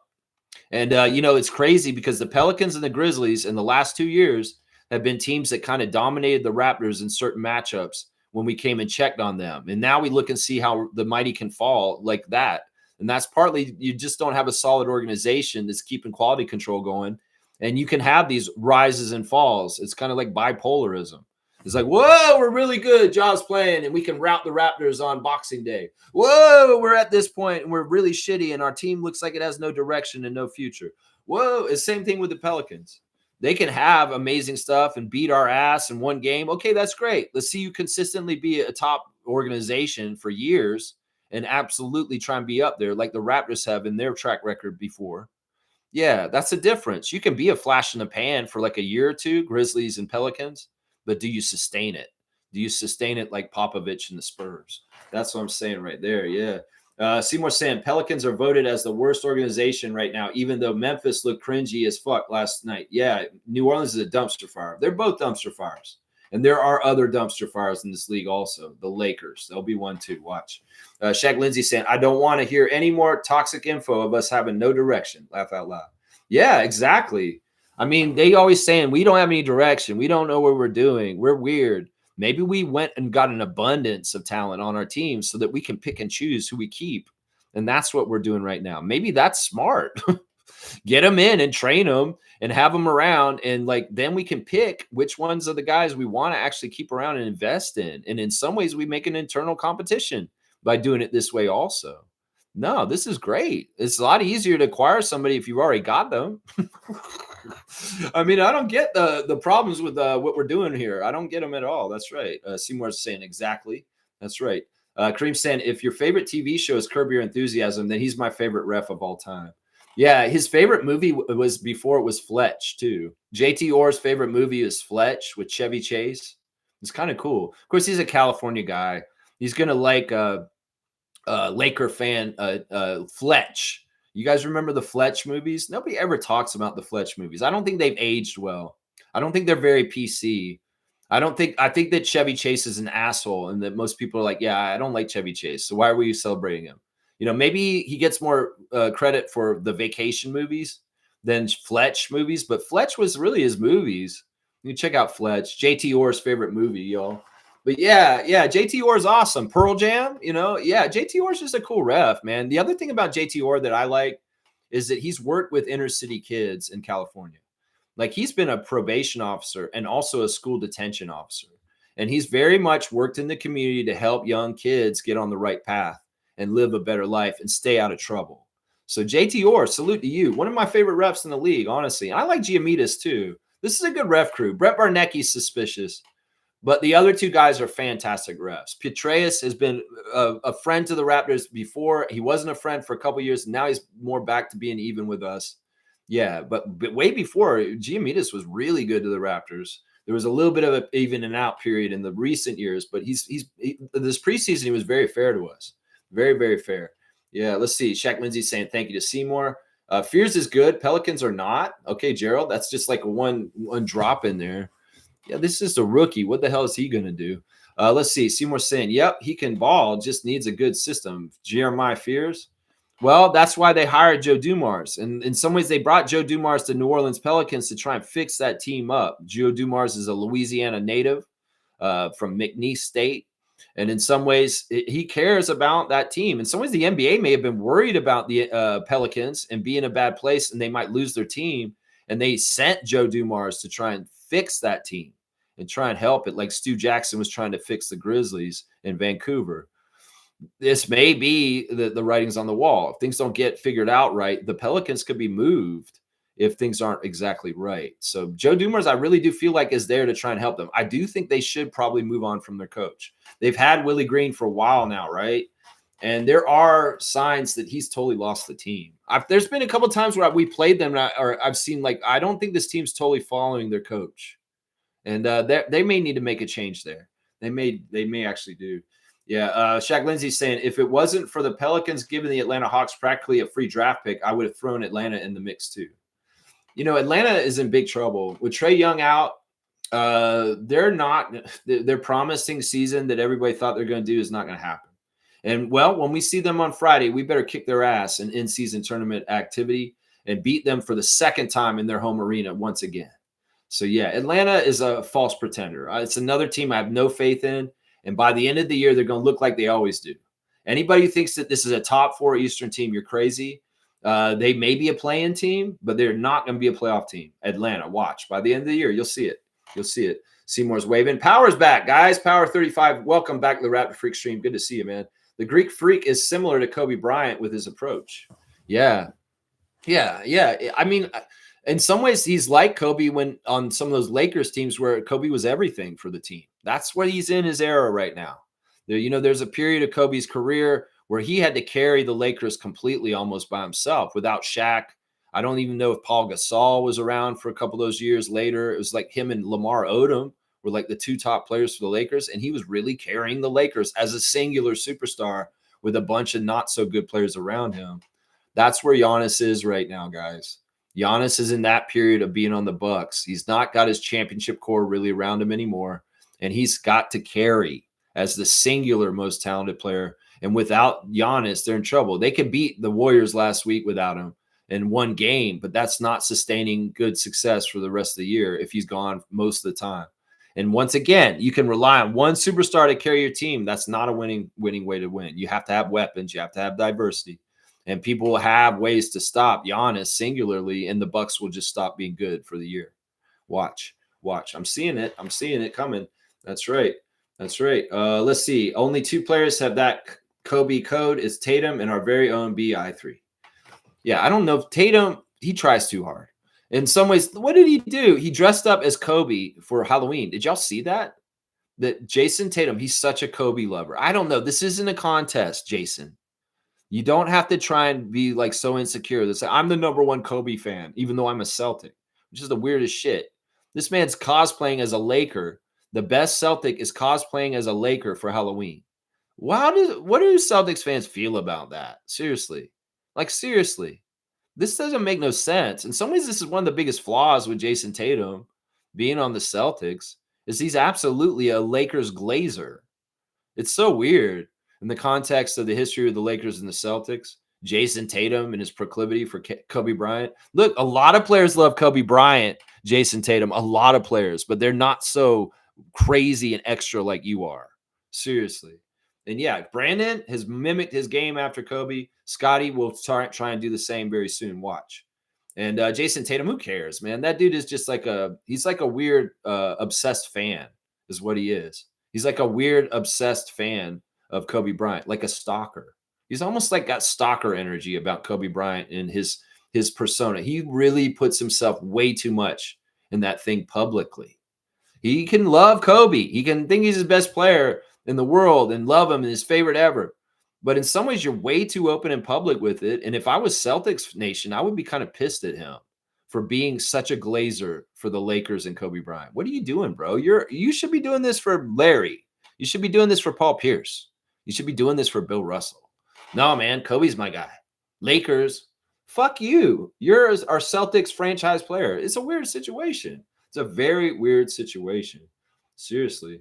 Isaac's here. Dunk on Lex for your Eeyore Grange impression. Yeah, I'm sick of this shit. Y'all are so negative. And you know what? Our team has a bubble of abundance and positivity that y'all can't burst. So y'all go ahead and try and be negative ninnies. All three of them, Shed, Quickly, and Rajakovic, they passed the test. They know how to answer your bullshit. They know how to take your turds and turn them into rainbows. 105. 105 is the dunks for Lex. That's right. I got 105. That's 5 alive. Mr. Emmanuel Quickly. Let's go. Let's go. That's right. Power's saying this. The Pelicans are 0-6 because they got rid of BI, who made the game easier for the entire team, including Zion. That's probably true. In some ways, the best player on the Pelicans the whole time was Zion, has been Brandon. And, well, he's a Raptor now. Well, that's probably true.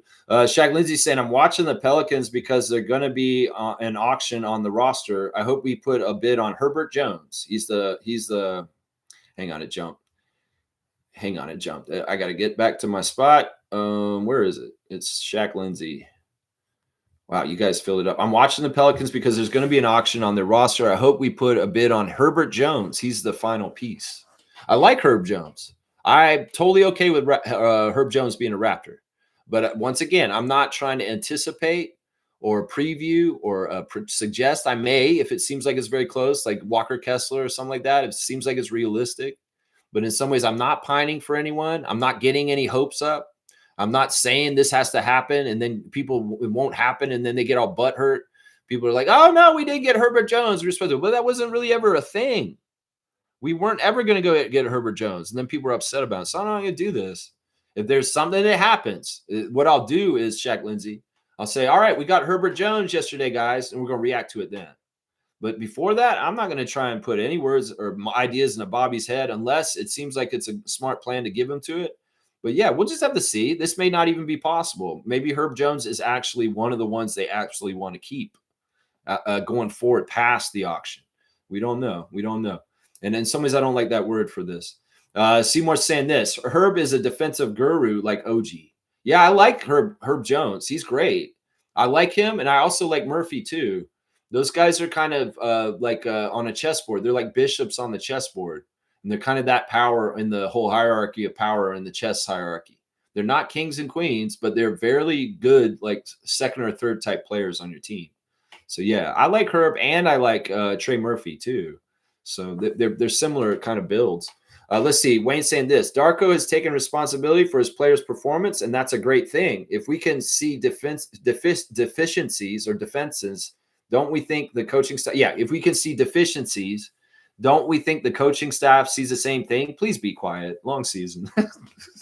I wish that we could have just this like presence of Wayne Strainer as the sergeant at arms just pop up on people's computer screens every once in a while, where Raptors Nation's out of pocket, and then all of a sudden a pop-up ad shows up on their screen, and it's like him with a gavel saying, order in the court, you just stop your cloud GMing right now, and you're getting an infraction. And order in the court, you step back. I love that. That'd be a fun little warning system. They put Wayne in the corner with a gavel saying, order, stop your doom, your cloud GMing right now. That'd be awesome. Can we get that app? It's the Wayne Strainer Quality Control. Shut up and let's just watch them play app. I love that so much. I love it. Shaq Lindsay saying, trade IQ for who? Ja, have mercy. Nah, we ain't trading IQ. And I'm telling you, I'm about to ban that man's name. Fiercely saying, nope, Kareem Thomas, we keep IQ. That's right. Raptors Champ saying, I would like to see IQ play with Yak first. We've seen him play with Yak a lot. He's amazing with him. And that has been something that's hurt him. That when they asked IQ about not playing with Yak, he turned around and said this: we all play better with Yak. It's not just me. I think that he helps all of us. And that's the good way to answer it. You know, in some ways, IQ wasn't trying to take their narrative of like you're failing, you're not doing good, you're not playing well. He's not hearing that. He's not thinking that. He's not going to take their perception and make it his reality. He's not seeing it the same way as them at all, or most of the Raps Nation. And some people say, well, he's detached from reality. I don't like this. You know, negative people are going to find any way to put the wrong perspective on anything. Trust me, this is the right way for him to get better and be successful, is having, in some ways, not totally looking at the dark stuff and looking at the bright side of stuff and going towards the light. And that's what Emmanuel's doing. He's going to get this figured out, and he'll do it despite the media telling him he should be upset. He does play well with Yak, and maybe he needed to play without him to not be so dependent. But now I would like to see him in a healthy Yak on the court. Yeah, we have a lot of evidence of this. In the year and a half that Emmanuel's played on our team, he was hurt a lot, but there's many times where they've overlapped and they played together. And the two-man pick and roll stuff with Yak and Emmanuel is immaculate. In fact, it's very high-level shit. It's not, I won't say it's Malone and Stockton kind of shit, but it's getting closer to that end of the perspective than, not being very good. You know, they're very, very good, talented combo together. And you should have seen this already, Raptors champs, and know that it's already there.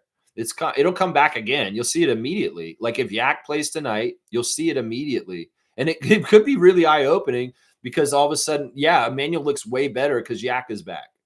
And that, I could see this. I could see this happening. Yak gives such good screens. That's part of what will help him, other than the pick and roll action, is that, if there's a high screen for Emmanuel at the top of the key from Jakob, who really sloughs off the defender off IQ, he can go right down the lane straight, just run around, turn right, or turn left, go right down the lane straight, and he's very clear, and he can get easy floater layup in the lane, and that's something he has been missing, is run around some Jakob picks too. That's right. Isaac's saying this: Steve Ballmer is go into court to face 11 employees with an aspiration to sue him. What, Isaac? Wait, Steve Ballmer is going to court to face 11 employees from aspiration to sue him, or they're suing him? I don't know. That's not totally clear. What? Who's suing who? Is Ballmer suing aspiration, or is aspiration suing him? I don't get it. I don't. It's not clear. Shaq Lindsay saying, I have no problem with giving them a first-round pick for Herb. Yeah, once again, we don't do trade talk, guys. Seriously, James and Shaq Lindsay, I know you guys are excited and you're always talking about the next step. No, we're not doing that. We're just going to go ahead and we're going to go with what we got right now, and that's what we do. If Bobby brings us a new player, I'll talk about it then. We'll talk about the fit, but I don't do this. This is wasted hot air. I don't want to talk about Herb Jones. I don't want to talk about Ja Morant. I don't want to talk about IQ coming off the bench. This is all speculative stuff, and it's not really what we do on this channel exactly. Let's see. Like I said, I'll say Herb Jones would be great on the Raptors, but there's no realistic reason to talk about this any further. Seriously. Kaz saying, good morning, Lex and Raptor Free Crew. Salute to the sheriff. There you go. I like that. Kaz. Good to see you, man. What up, champ? There you go. Two-finger salute to Michael Grange. Yeah, we did that. We'll do that every day. Let's see. Good game saying Tempo News. They are announcing the new coach at 11 a.m. today. Yeah, welcome Sandy Brondello to Toronto. Australian, 57-year-old. Sandy Brondello is a WNBA champion with the Liberty and the Mercury as a coach. She had a long WNBA career as a player. She was known as one of the best shooters of her time. And, she's got a lot of experience in winning around the WNBA, and she is officially going to be announced as the first head coach of the Toronto Tempo this morning. And I am excited about it. Let's go Tempo. And I'm so happy they got such a high-quality hire. In some ways, we were in the running with Portland and Seattle and a couple other teams to try and get her services. And, she chose Toronto, and she's coming up here. She said in her interview with Sue Bird last week, she's very excited for a new challenge in an expansion team in a different country. So, yeah, I like that she's international. Once again, you think about Darko being our coach for the Raptors. We got an Australian coach for the Tempo. So very international flavor with that. So this is awesome. Leafs fan is back. All right, Leafs fan, I want to apologize somewhat to you. You know what? I got to train myself that just because I see the Leaf logo or the name with somebody doesn't mean I have to go off on the Leafs. I can have a very neutral stance with the Leafs too, where I'm not bashing them or I'm not propping them up. And I think I need to be more like that because I have to remember there's a lot of people in sports nation of Toronto that are big Leaf fans. And I don't want to turn people off unnecessarily just because I don't really like the Leafs. So I'm gonna what I learned from our exchange the other day is that I want to try and just be neutral on the Leafs. I'm not a Leafs fan, but I'm not going to be a Leafs hater. But I will be a Leafs hater towards them if they're hurting the Raptors. That's the thing. And that's where a lot of my animosity towards the Maple Leafs comes from, is that indirectly the Maple Leafs have hurt the Raptors in their 30 years of here. You know, that arena, Scotiabank Arena, was built for the Raptors. That's our arena. And y'all came and worked and came into that arena with us after. So that building, Scotiabank Arena, is the Raptors building that was intended to be built for us. And in some ways, the Leafs just got involved just because of some bullshit, honestly. So remember that. The arena y'all play in is actually the Raptors arena because it was intended to be built for us. And y'all just got added on at the last second. So he's saying it is going to take the Leafs to bring a championship back to Canada. The Leafs are Canada's best hope, to be honest. Not really. I mean, maybe currently right this second with the conditions of different teams, but I say the Raptors are coming up to get the second championship soon. Now, let's not diss the Blue Jays. The Blue Jays have had a very successful year, and I'm proud of them. And in some ways, they were so close. But yeah, I mean, you could say this, and maybe there's some truth to it right now, but don't get it twisted. The Raptors racehorse is running real fast around the racetrack, and they may be better than you think by the end of the year and in a better position. You know, in some ways, the NBA probably don't want the Raptors to ever win again, but we're like that. We're going to make it happen either way because we're like that. Just trust me. Yeah, Seymour saying this. If he says you got to go, buy in advance. Seymour saying that to the Leaf guy.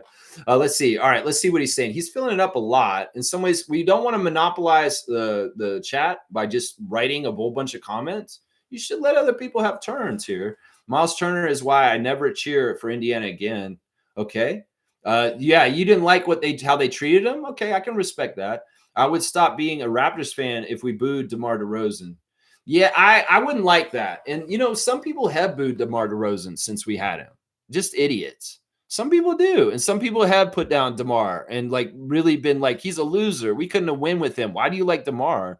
You are totally off base with your fandom, and you don't get who DeMar is and what he was. But some people look at DeMar DeRozan just as a failure in the Raptors and say, oh, yeah, he had to get traded for us to win and get Kawhi. This is really low-level thinking.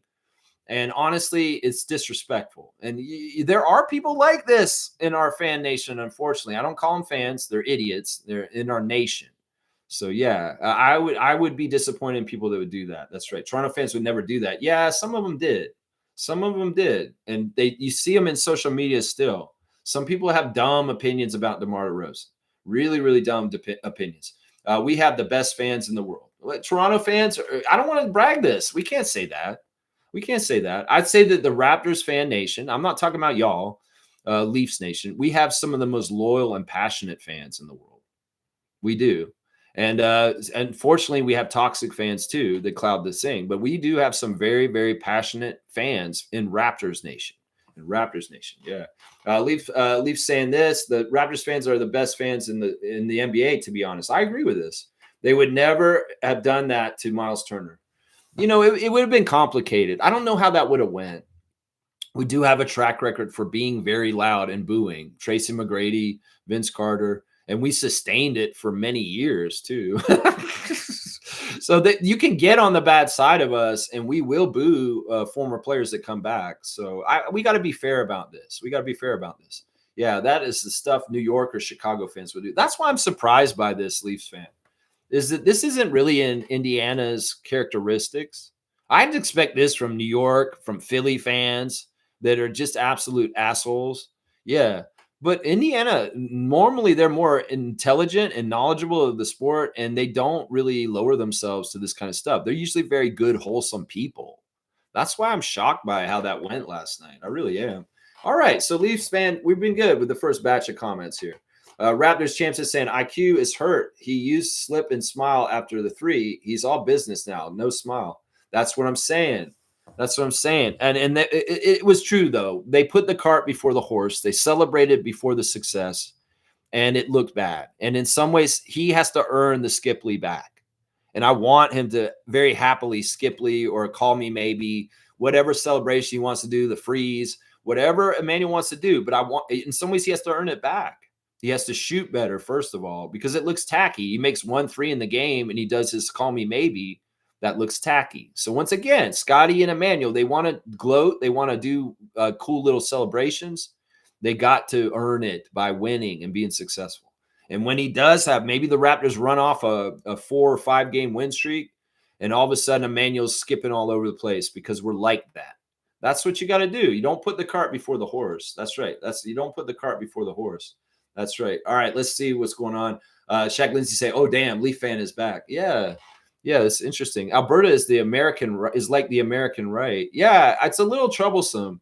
No, I want everybody to understand this. They're lying to a lot of us in a lot of ways. And one of the things that's going on is there's a psyops a campaign by the United States government to try and get Alberta to secede from Canada. And Albertans and Canadians, you should never, ever be a turncoat or a traitor to our country. Never a 51st state, elbows up. And anybody who's in that province that is for joining the United States, you're a fucking traitor, piece of shit, 2-finger salute for you. So please be aware, citizens of Alberta, that there is very much a very, very underlying information, psychological operation coming to you guys to try and push you towards really bad decisions. And your premier is absolutely a piece of shit. And honestly, y'all need to get her out of office as soon as possible because she is a gateway to bad things happening with y'all in the United States. She is not for Canada. She is on Mar-a-Lago's side. She went there and she stood with Trump. She's with Trump. And that should be enough for everybody in Alberta to understand that Danielle Smith is not for Canada. So be vigilant, Albertans, and stay Canada because you are Canadians. Don't ever forget it. And don't fall for this bullshit coming from down south and think that what they're saying is what we want to do. No. You don't want to become Russia. And that's what the United States is becoming right now. We are Canada, Canada strong, Canada proud, true north, strong and free. And we will be that forever, God willing. That's right. That's in our song. That's right. Leaf saying, I could never live in Alberta with all the supremacists. Yeah, that's why I'm saying get out, Seymour. If you got this golden ticket to get out of that province and go to BC, go. Seriously, because we don't know how things are going to develop in the next 5-10 years. And you may not want to be in that place in certain ways. God forbid Alberta ever makes a very horrible decision and stupid ass shit happens. Seriously, if Quebec was able to hold it together and stick with us, y'all damn for sure better be able to do that too out west, is what I'm saying right now. Seriously, I appreciate you, Leafs guy. In some ways, man, we're you know what? I'd much rather be friendly with everybody than at odds. In some ways, it's like I guess I saw the logo and I was just like, the Leafs. Ugh. So I have to be a little bit more neutral and a little bit more welcoming. I understand. G saying this: we need to be patient with IQ and fill him with confidence. Bringing him down doesn't help him on our team. Thank God he doesn't listen to the fans. Thank God he doesn't give a shit what any of them are saying on any social media. And honestly, he's going to be fine. He went through New York. Let's just put it that way. His scrutiny that he's going through right now is something he's probably felt his whole career because he was playing for the Knicks, y'all. Come on now. So this ain't nothing new. And he knows the drill. And he's going to be successful. He's going to get this figured out. He really will. Randolph's here. Good to see Randolph Phillips. Game day blessings, beloved Raptor Freaks family. Step outside of your comfort zone today and use what's available to you to make this world a better place by impacting those around you. I love this. Yeah, if you have a little bit of time, energy, resources, and you can donate any of that to be for the better good, you should do that. Seriously. In some ways, doing my show like this is kind of like that. I'm donating my time to give a service to you guys, talking Raptors every morning, and also talking about big, heavy subjects like what we just talked about with the province of Alberta. In some ways, that's part of how I can donate my time to people. I know I get a little bit of money for doing this channel, but it really is I'm donating my time doing this show. Let's just put it that way. And in some ways, if you can help at a soup kitchen, if you can help by donating things that you're not using anymore instead of recycling or throwing it out, there's always some sort of opportunity to be a helpful person in the community. And as time goes on, especially financial times are tougher, food insecurity is increasing. We need to find new ways to help each other in community and grassroots level. And it may be very dependent on our survival, guys. We may depend on this to survive. So please look for opportunities every single day to be a part of the greater good. And that's looking out for people that may need help near you. You know, you can do a huge impact for someone. You may think it's a little thing for you just to do, but it's a huge impact for that person to help them. So yeah, blessings to Phil's family and all the Raptor Freak families out there. Get out of your comfort zone is what Randolph's saying. If you feel like you shouldn't talk to someone, maybe you should. And maybe you can do something to help them. You know what I'm saying? That's right. Stargate's here. Good to see Stargate in the chat. Randolph saying this, free agent Precious Achua has agreed on a deal with the Sacramento Kings. Wow, that's interesting. Sources tell ESPN Achua enters his sixth NBA season and gives the Kings immediate rebounding and defensive versatility. I'm really loving the Kings now, man. They got some of my favorite players on that team now, man. I'm really rooting for them. Seriously, I even really want Russell to kick some ass now. Seriously. This is an odd team. And in some reason, I want them to just be really weirdly successful this year, especially with Precious there now too. Dennis, DeMar, Precious. Come on now. That's like Lex's All-Stars. These are like some of my favorite players in the last 5-6 years. I really do like Precious a lot. And I really do like Dennis Schroeder. And DeMar, oh my gosh. We've already talked about DeMar and how much I appreciate and respect and love DeMar DeRozan and just who he is. So I only wish good things for the Sacramento Kings. And good job going and getting Precious. Good job. I like this. This is cool. Thank you for the information also, Randolph. I'm going to give you a dunk for breaking news and bringing it to me right then. It's not normal that Randolph's giving me breaking news. So you got the Gary Trent 33 on the day we're going to play Junior tonight. That's right. You got that Gary Trent 33 now. Let's see. All right, we're going to Leafs saying this. People in the NBA respect Scotty. He is still only 24, and he's about to go into his prime. He is one of the maybe 5 guys in the entire NBA that would never be traded. I hope you're right, and I think that will be true. Yeah, I think this is true. I think that Durant has openly expressed that he respects Scotty. And some of the main players in the league have said this stuff. You know, Magic Johnson has said he's one of the few guys in this era that plays like him. You know, that's huge. When you hear something from a luminary like Irvin Johnson, that, yeah, Scotty plays like I do. And that's a recognition right there. So, yeah, he has a lot of respect around the league. Charles Barkley thinks he's a top 20 player in this league. So, yeah, he's got a lot of respect in here, man. He's got a lot of respect in here. Let's see. Also, Leaf saying Giannis knows that Scotty is only getting better. Giannis is already fully developed. Yeah, I mean, Giannis, in some ways, he is fully developed. But the thing is, when you get to a certain age, you have wisdom. You know, you learn more in just being smart and wily vet ways.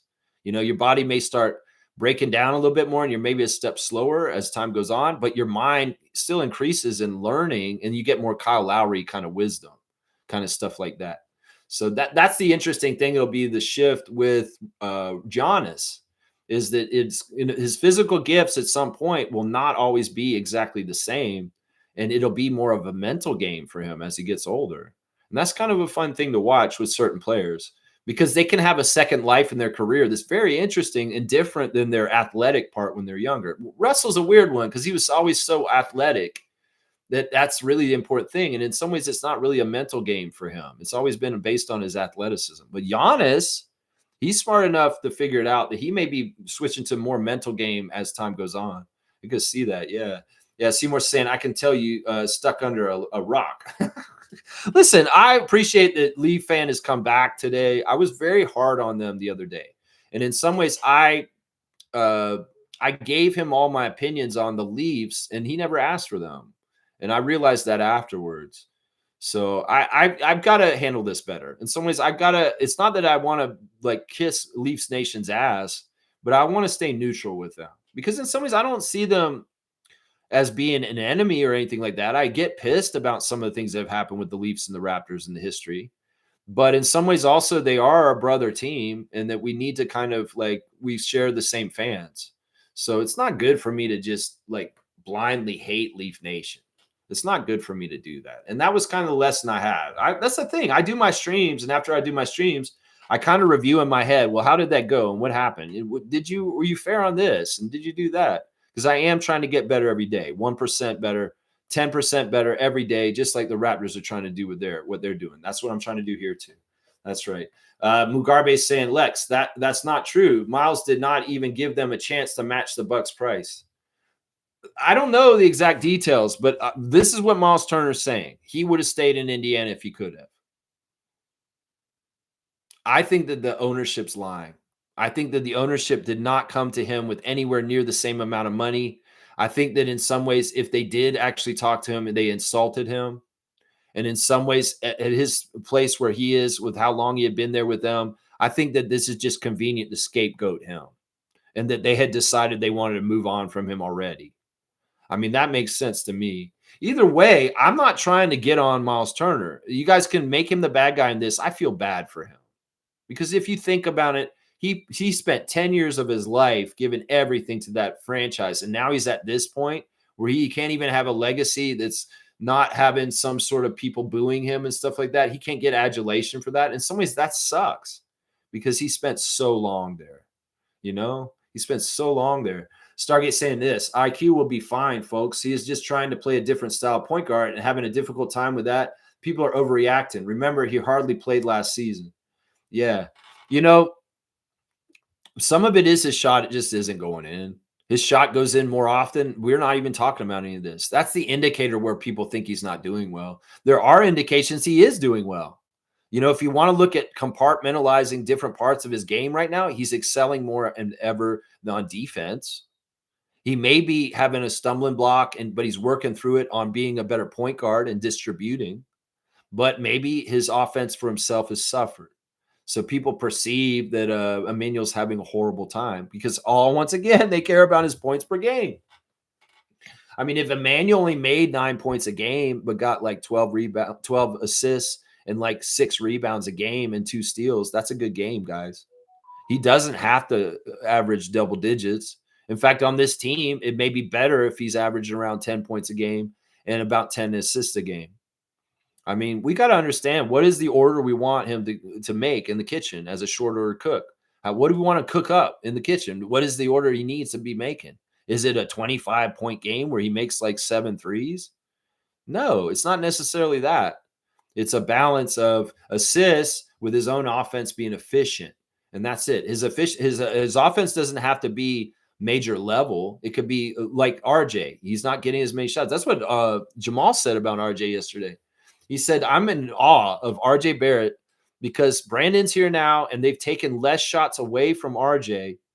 And they've taken shots away and he's still efficient and going at the same level as he's in awe of it. He can't believe how well RJ's doing with how much they took away from him this season. And that's true. They're not setting up RJ with plays this year like they did last year. They were giving those balls to Brandon and Scotty and other people. And RJ is just finding his scoring through the flow of the game naturally and being so efficient. It's amazing what he's doing. This really is amazing, man. Yeah, so you're going to be driving those huge trucks, Seymour? That sounds so fun, man. What are you doing? Take that job today. I hope you got it. Seriously, get it. What are you doing, man? Shaq Lindsay saying Indiana did Miles dirty. Yeah, I think so. Miles did a favor for them by taking a lump sum of salary in the first year to stretch it out the following years in order to fix a max salary for Pascal. Indiana returned okay. I'm telling you, there's more to this story. And first of all, every single time, once again, in all issues in this world, do not stand on the side of ownership or corporate CEOs. Those are the fuckers that are always wrong. Usually in disputes with work, the workers are right and the CEOs and the owners are getting called out for it at that point. So blame Indiana's organization, Pacers fans. You blaming the worker and you don't even know what the dispute was over the contract. And it's not the good look to blame the worker, the singular guy. You need to blame the top, the people who are actually in charge, the owners and the corporations and the CEOs. They're the ones who make the bad decisions. It's never the workers, guys. Nobody in the unions is wrong. They're fighting for their own rights because they've been crushed and the owners have abused them and mistreated them and not given them fair things. And they're just rising up to get what's fair for them. The unions are always right. The workers are always right. They don't come up and rise up. They don't give a shit. They're too busy working unless it's really bad. And once again, this is a labor dispute between a player and the ownership of a team, the Indiana. I'm picking the player because usually the ownership's full of shit. Trust me. That's usually what it is. And I think that Shaq Lindsay just painted the picture that Miles Turner tried to help them get Siakam, and they turned around and stabbed him in the back. That's it. Seymour, that's saying the tire is bigger than a house. So you're going to drive a truck that has a tire that's bigger than a house. What are you doing, man? Get going, bro. Head west, young man. Go west. Go west. Fiercely saying this, BC is expensive but beautiful. The air is pure and clean. If he's making his money, he's going to be fine. The scenery, my goodness. It has the mountains, the sea, the land, and the forest, and all in one spot. Good luck on your decision, Seymour Pate. There you go, man. Yeah. I'm saying you should, man. I'm saying that change of scenery is good. Change of scenery can be very good. Shaq Lindsay saying favored by not even negotiating with him during the offseason. Yeah, they can say they did this and that, but they could be lying. And it looked real fishy because, like, I remember when it was all going down, I was like, why aren't they getting Miles back? And in some ways, that's like a slap in the face. They get all the way to here, and now they're not going to work to get him back. Maybe they didn't think he was worth it. Maybe they're saying it didn't matter that Halliburton got hurt and he's going to be out this year. They had already decided they weren't going to go forward with Miles Turner regardless. That's what I'm hearing. That it just was like, well, look, you think about how Miles played in the playoffs. It was ho-hum. It wasn't that great. And maybe they're like, man, we can't spend this money on Miles Turner with the way he's been inconsistent now at this point in his career. And Indiana made the decision from the front office. And Miles was like, hey, guys, you're going to come and talk to me? I want to stay a Pacer. He wanted to stay a Pacer. I have no doubt that Miles Turner wanted to be a Pacer this year. Everybody who thinks he wanted to go and take money and just be on the Bucks, that's not what he wanted. He wanted to stay with y'all. And in some ways, the ownership made his decision for him. I'm telling you guys right now, that is what I read through this. And people that can't see it, thank you to Eye Candy from Seymour. I like that. Stargate saying, like that foolish with John Morant. Why are you bringing him up? I'm going to ban that name. Seriously. Kaloy saying, congratulations, Sheriff. Rooting for you. I hope he does it. We got to see him take that job first. And congratulations to you, Kaloy. Hope you're doing great. And I hope Santino's doing good too. That's right. Fiercely saying on that segue, Lex, W stream 1032. Okay. There's 4 minutes till 2 hours. I'm going to probably not make it. I'll probably do 2.5. All right. Let's see. Neil's here. Good to see Neil coming in. Woof, woof, woof. You know what, guys? I have to remind y'all. I kept forgetting to talk about this. We have a Raptor Freak family hangout this week, guys. This Sunday on the 8th. No, the 9th. The 9th at Paramount Fine Food Center. Raptors 905 versus College Park Skyhawks. 2:00 p.m. at the Mississauga Arena. I will be there. I'm going to the game. This is the next Raptor Freak hangout. And anybody who can swing coming to Mississauga on Sunday, this Sunday, for an afternoon game, 2 p.m., Raptors 905. It's College Park Skyhawks. We went last year. It was fantastic. It sounds like Neil's going to come with me. Sounds like Adriana's going to come with me. And I'd like any of y'all to come with me. So if you're free this Sunday and you can make it to Paramount Fine Food Center, 2 p.m. in the afternoon, come on down. Let's go to a Raptors 905 game with Lex. It's the next Raptor Freak hangout. And we had a great time last year. MK, if you're listening, I'd love for you to come back. I know we already talked about that, Meredith. And you said you probably could come to this game. Yeah, it's still on. And I kept forgetting to bring it up. Hopefully it's enough time for y'all to scramble and get this together. Kareem Thomas, Gerald, anybody who's in the Mississauga area and can make it to Paramount this Sunday, 2 p.m., we're going to go to this game, College Park Skyhawks, and we can see Chucky Hepburn, Elijah Martin, AJ Lawson, and the rest of the crew play against Atlanta's G League team. 2 p.m. Sunday. I hope people can come. It's the next public get-together with the Raptor Freaks. I will be there. Adriana will be there. And Neil will be there. I'm pretty sure Neil's coming. He's woof, woof, woofing. That's right. All right, Leafs fans saying this. I will be cheering for Gary Trent Jr. tonight. We should have kept him for as long as possible. I want to see this. I want to see this difference in classiness between Indiana fans and Toronto fans. Cheer Gary's name as they announce him in the starters lineup for the Bucks tonight, Raptors fans. Because Gary Trent Jr. is a good standing Raptor. He's a legacy Raptor, which is rare. He's the first ever legacy player for our team. His father played for the Raptors, and he played. That's a big deal. Gary Trent Sr. to Jr. And like I said, this man really loves Toronto. Gary Trent has a pure love for Toronto, and he didn't really want to leave, guys. So cheer for Gary tonight, and cheer for Miles Turner too tonight. Seriously, let's show that we're classier than Indiana, and we'll cheer for their player and say, show, you know what? We didn't like that they booed you last night in Indiana, and we'll cheer you just for a second. Just show love and respect to a longtime NBA veteran named Miles Turner. That's what I say right there. Yeah. Trevor's saying this, Seymour, God sends you a blessing, open the door for you to walk through. Don't hesitate. He's waiting to see if you're going to obey. That's awesome. I love that. Trevor with the specific words of wisdom for Seymour Pape right there, saying, walk through that door. Don't hesitate. Don't hesitate. Stargate saying these people did the same thing when Dame wanted to be traded. What, in Milwaukee or in Portland? Yeah, I don't know. Either way, everything's made up in Portland with Dame Lillard at this point because he's back. And it should never change that. And I'm just happy that Lillard's back with his family and his kids. That's the most important thing with the Milwaukee experiment that he did for 2 years. He's back with his children. That's right. Mugabe's saying, Lex, Pascal was hurt when they traded him, and he did not talk shit about the Raptors. That's because his love is pure and true for us. And, and it's the same from us to him. That's why you don't want to mess up these kind of things, because legacy and culture and alumni matters for NBA teams. You want to build that. And Siakam, in my book, is the top 3 Raptor in all time. I put him right behind Lowry and DeRozan as far as who he is and how much he was important to our team. He's a champion twice with our team, as a 905 champion and as a Raptors champion. He's a most improved player. He's an all-star. He's one of a guy who has so many accolades on our team, and that's why you respect a guy like Siakam. And yeah, he didn't want to leave, but he knew he had to. And in some ways, he had to deal with that and work through that. And he did, and he got to a better place. And it's all healthy and good. And that's what you want, Indiana, with people like Miles Turner. You want to be like we are with your Siakam. And in some ways, you can't be like that with Miles now because it's all fucked up all of a sudden. Seriously, it's all fucked up. How are y'all going to come together on this? Will you ever retire his jersey? How will you deal with this in the end? Seriously.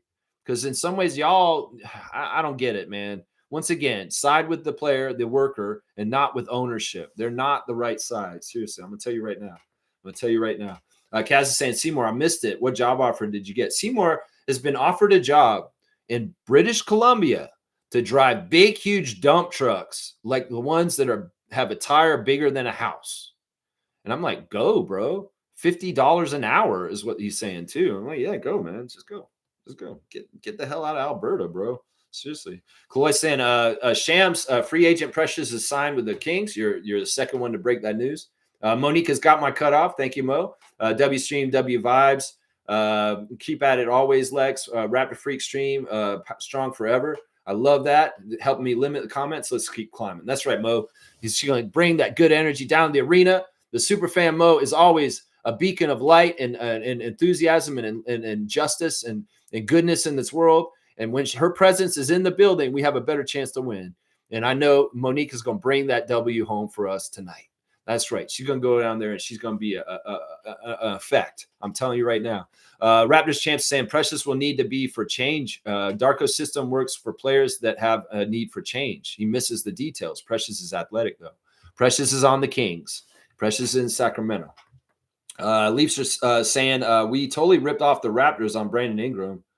You think we ripped off the Raptors? You mean the Pelicans? We ripped them off? I could get behind that. It's weird because the Pascal trade turned into Brandon Ingram. Pascal and Brandon are in the same draft. And Brandon Ingram was the second pick in the draft. And Pascal was like, what, 20-something? Or 18 or something? It's crazy. So we kind of upgraded on that. Let's see. And Leafs saying we ripped them off so badly that I feel bad for Zion and the rest of the Pelicans. I don't feel bad for Zion at all. Zion has made his bed that he lies in for himself. In fact, you should blame Zion for why the Pelicans are the way they are. It's a similar thing to why John Morant and the Grizzlies are the way they are. In some ways, they've been counting on Williamson to show up and be healthy and be there for them, and he never has been there. And it's his fault. It's his fault. I don't feel sorry for Zion. In fact, it's right there. Yeah. Respect Mo's cutoff. I like that. Raptors champs saying, I've seen IQ and Yak already. I would like to see them again with a healthy Yak. In other words, we should be patient. Yeah. Yeah, I think that's exactly right. And I can't wait to see them back again because there's a real joy to watch them, a joy of them doing it together. And then is a joy of us as fans seeing the very sublime, interesting teamwork of Quickly off of Pirtle. And that's fun to watch. That's fun to watch. They're good for each other. Isaac saying Clippers owner Steve Ballmer sued by 11 aspiration investors over Kawhi Leonard deal. Okay, so aspiration people are suing Steve Ballmer over the Kawhi stuff. Wow, this is interesting. They're not going to let this go. That's good. There's a lot of good lawsuits in the United States right now against criminals who have been doing things outside of the law. And these lawsuits, well, they need to have their day in court. Trust me. They need to have their day in court. And have they put in that representative from Arizona yet? Have they sworn in the woman who got elected 2 months ago to come in yet? No, they haven't. Mike Johnson, you're a piece of shit. You're fucking holding up shit and you're not doing the system exactly right. Someone was fairly elected and they need to be sworn in as a representative of Arizona. You need to fucking let that lady come and take her job. Seriously, even if Epstein files come out. You fucking criminals holding up for criminals, motherfuckers. That's right. Superfan Mo saying, I wonder who will be Sandy's assistants. Yeah, I don't know deep enough knowledge about the WNBA to speculate on this. But as I get the information, I'll definitely report it here. And maybe I'll do some more research closer to that time. Maybe when they announce the assistant coaches, we'll go and do a deep dive, you and I, Monique. I know you will, because I know you're very good at investigating new people, whether it's a Raptor or whoever. And yeah, we'll have to see who she hires. And I'm sure you'll be helping me with finding some of the research because you're like that. And I appreciate you like that. I really do. Trevor's saying this. Some Raptors fans wear many faces like a clown, always ready to throw players on the bus. Yeah, clowns usually only have one face, and it's a signature face. But I get it. You could say they're two-faced. I don't know if a clown's the right suggestion here. A two-face, like the villain on Batman is what they're like, a two-face. Because the clowns have proprietary faces. And then some ways they have to keep their face sane because that's like their signature, like their fingerprint. Leafs fans saying Precious Achua to the Kings, my new favorite team in the West. I know, I'm with you. Listen, see, I got a lot more in common than not in common with Leafs fan. He's a huge DeMar fan, and his favorite Western team is the Kings all of a sudden. I do like the Kings too. I was just thinking about that the other day when I saw that they actually beat the Bucks in the last week. DeMar and Dennis and them, Dennis hit some key free throws late in the game to get like a 2-point victory over the Bucks the other night. And I was like looking at that box score and I was like, man, Dennis, DeMar, DeMattis. I'm like, this is fun, man. I kind of am looking forward to playing the Kings this year just because it'll be fun to see all those guys on that team. Now that Precious is on the team too. That's awesome. That's awesome. Could they be a playoff team now? I don't know. I mean, I would never count out DeMar DeRozan, especially if he has more talent around him. And it sounds like they have more talent now. I mean, it really is key on them staying healthy. Sabonis being out early, you couldn't really gauge them without DeMattis out there. But now that he's back and he's playing right now, and Russell's a wild card. Russell Westbrook could do so much for them in different ways. He could either be their success or their failure. And adding Precious, well, Precious isn't really a needle pusher, but he'll definitely help them in certain ways. It really is the leadership of DeMar, Zach LaVine, DeMattis, and Dennis Schroeder. It could be very interesting. We know Dennis is a winner, and Dennis knows how to win stuff. In fact, Detroit's going to miss Dennis this year. They probably already do to an extent because Dennis is like that. He will help them win. Kareem's saying, Lex, give me a dunk and make it a radio station of your choice for the time's sake. All right, they'll do that. All right, this is interesting. He's asking for a dunk, and normally I wouldn't just, all right, you want me to just give you a dunk? What is this? Self-aggrandizing thing. But I'll do this because Kareem's like that. He's a dunk champion. All right, this is weird, man, because it's not like a radio station. So we're going to have to do this the right way. All right, you're going to 254. So we'll say this. Welcome to AM 254. We're not even on your dial. An AM radio station doesn't go here. We're interplanetary. You're hearing us directly to your brain. We don't even have a radio station. We are in your head. AM 245. We're here, whether you like it or not. Are you listening?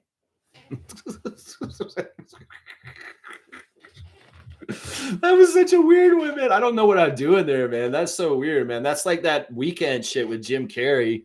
The videos he did a couple of years ago where he had Jim, it was like the sacrifice video. I was born in the city. Yeah, I love that song by The Weeknd. Woo-hoo. You know, it's like, and Jim Carrey does the voice that he said, welcome to the morning VIP FM or Dawn FM. That's what it is. Welcome to Dawn FM. You know, it's Jim Carrey who did that voice for the weekend videos and that whole part like that. So I was doing Jim Carrey on the weekend video just now. All right, let's see. Mugabe is saying this. If Alberta ever voted to be a part of America, I'm leaving. Yeah. It just can't happen. Seriously, it just can't happen. And anybody who's for that in Alberta, you're a traitor. You're a traitor. You're a traitor. Cream saying, fuck it. Scotty, grab a ladder and take a picture with Giannis. That'd be fun. All right, you get the dunk because you made a funny joke afterwards, not because you asked for one and wanted a radio station. You get a dunk for a funny one. Scotty, go get the ladder and bring it out into the middle of the court and put it right in the middle. You know what? Do this, Scotty. Or maybe Raptors should do this. None of the players. Raptor mascot, you fuck with Devin Booker. Can you fuck with Giannis tonight? Can you go get a ladder from behind in the back in the Scotiabank Arena, bring it out and put it underneath the Bucks basket where they're warming up before the game? And can you put it out there over and over again until we piss off Giannis? Maybe Giannis will start laughing if the Raptor walked out with a ladder and put it right in front of the goal while all the Bucks are trying to do their shoot around. That would be hilarious. You should do this, Raptors. Seriously. Go get the ladder. Bring it out tonight and see Giannis might roll on the floor laughing. Seriously. He's like that. He probably think it's hilarious. Like, what are you doing, Raptor? What are you doing? No ladders. And maybe he'll even act like he's mad, but he's smiling the whole time. He'd be like, and it's like he takes the ladder and throws it. That'd be hilarious. I hope the Raptor does that. Seriously. I hope he does that. Seriously. G saying this, Lex, I don't think everyone reads the comments. Therefore, the cutoff comments, maybe set an alarm that every day at 10:30 you announce the cutoff or have a sign. Maybe. I don't know. It's a work in progress. I don't want to be too constrictive. I do want people to try and not be repetitive. I think that will really help a lot. That'll help a lot. Let's see. Leafs fans saying, I have some friends from Alberta that want Canada to be the 51st state. They worship America. Yeah, that's sad. They've got brain rot. They've been infiltrated by propaganda that's really messed up. They're probably people that are hating people just because they're different. And that's not the way to go. Seriously, the boogeyman is not immigrants. The boogeyman isn't this and this and the left and all this. The boogeyman is actually the MAGA and the right-wing people that are trying to divide and trying to tell you to be scared. If you're scared of trans people and immigrants, you've bought hook, line, and sinker like a fish on a line, and you're an idiot. Seriously, trans people are not a problem in your life, and immigrants are just trying to carve out a life for themselves. They're not criminals. This is all a bunch of bullshit that's been made up by the right-wing politicians of today's era, and they actually really get people scared. Like our idiot friend who used to be on here every day. He was so scared of trans people. Like, that's the one thing that he was like, oh, your side is trying to make men into women and women into men. That's bullshit. We just want everybody to have the freedom to make choices for themselves. We're not actively trying to make people do anything. They can have the right to do whatever the fuck you want. You're the one telling them they can't do what they want. So, yeah, either way, your friends are misguided. And hopefully you can maybe talk to them and say, you guys don't want this. Tell them they're traitors if they really want this. Seriously, you're not good Canadians. I'm sorry. You're not good Canadians if you think this is a good idea. Seriously, shaking my head. That's right. Wayne saying, good to hear that Precious is with other players we actually like and our former Raptors. I like that that Kings cohort. I want to see them beat the Lakers and Mavericks of the West. I love that too, Wayne. I'm going to give you a dunk. Yeah, I want the Kings to be above the Mavericks and the Lakers in the standings. And why not the Clippers too? We might as well put them above aspiration and old criminal ass Steve Ballmer. So I'm with you. I would love to see the Kings rise in the Western Conference and be above those teams I just named. Wayne Strainer, you're at 153 because I'm with you, man. I want to see the Kings successful this year also. We want to light the beam. We're with y'all on this. Seriously, not like us. No, we're like y'all. We want to see y'all win. So don't tell us we're not like you, Kings owner. Because we actually want y'all to win. We can be like y'all. Let's not divide, Kendrick. Come on now. Cream saying, Seymour, come to Saga. We can go to Denny's every day. Are they offering driving big, huge Tonka trucks and $50 an hour? They're not doing that. He's got to go the other direction. I'm sorry. Yeah, Cream's got a cut off. Thank you. Leafs fans saying, can we get John Morant talk out of the way once and for all? What team would be a good fit for him? I like the idea of this, Leafs fan. Trade him straight up for Zion.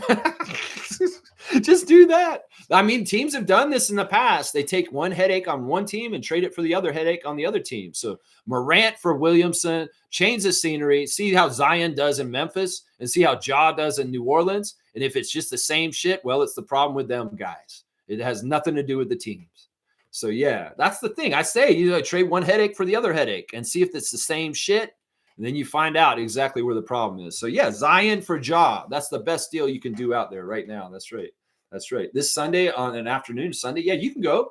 Leaf fan, if you want to come and meet me, and this is a great way to get the access to the phone number and to become more of a ingrained Raptor Freak family member, yeah, I'm going to be at that game on Sunday at Mississauga, Paramount Fine Food Center. The game starts at 2. The more people that they tell me that they're coming, because I want to get courtside tickets. Yeah, I'm going to spend a little bit of money on this one. I think they're about a bill for courtside tickets because I want to sit right next to the court and I want to feel the energy of the court. Like, I've never sat courtside at an NBA game, but I can sit courtside at a G League game. And I think that it would be very fun to do that. So I'm intending to do that.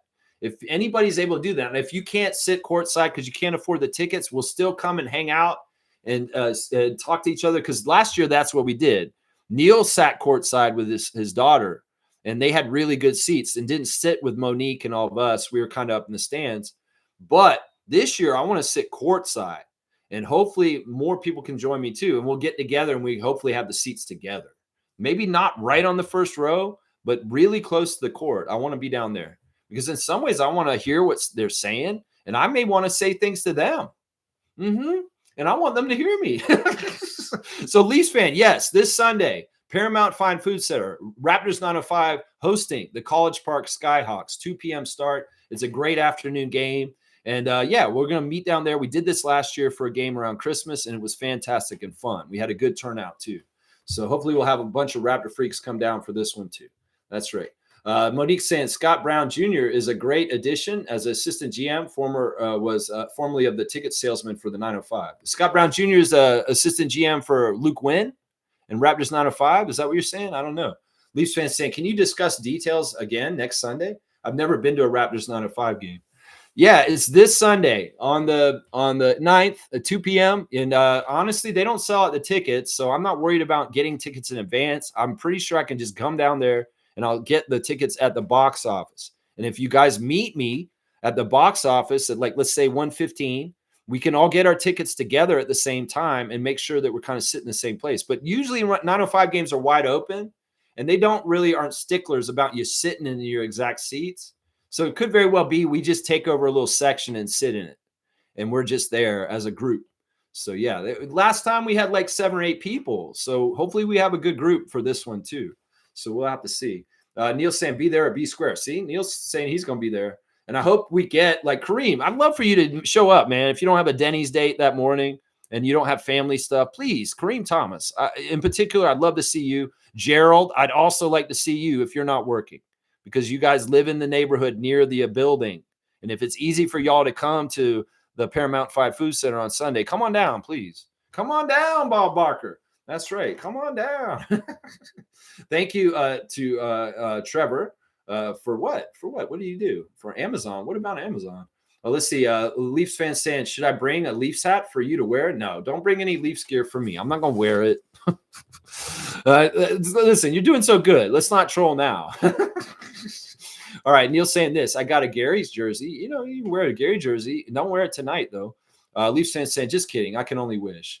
Listen, it'd be very interesting to see the Leafs have success and see how I deal with it. I have a proclivity to not be happy with the Leafs, but let's not push it. This is a Raptors channel. The less I talk about the Leafs is probably the better. Let's just put it that way. Because it's like, I'm not going to say nice things about the Leafs most of the time. Let's just, in some ways, there's too much history. You got to understand how much they pissed me off around 2000 to 2005. And the dropping the ball with Vince Carter, I directly link with Leaf executives fucking up our teams because they knew we were getting too popular. And the Leafs were getting overshadowed by Vince Carter and Vinsanity. So it's real easy to connect the dots that making it toxic on the team for Vince to stay there and allowing a shitty ass trade by Rob Babcock, it indirectly helped the Leafs because the Raptors were becoming too popular too quickly. And that's something on the down low I hold against the Maple Leaf Nation is in some ways we lost Vince Carter indirectly because of the Leafs. It's true. Because Richard Petty was in charge at that time, and he was in charge of all of Maple Leaf sports and entertainment. And he doted so much more on the Leafs. Meanwhile, he said, I don't know basketball. I hired Rob Babcock, and I guess I shouldn't have. I guess it is my fault. You're an idiot.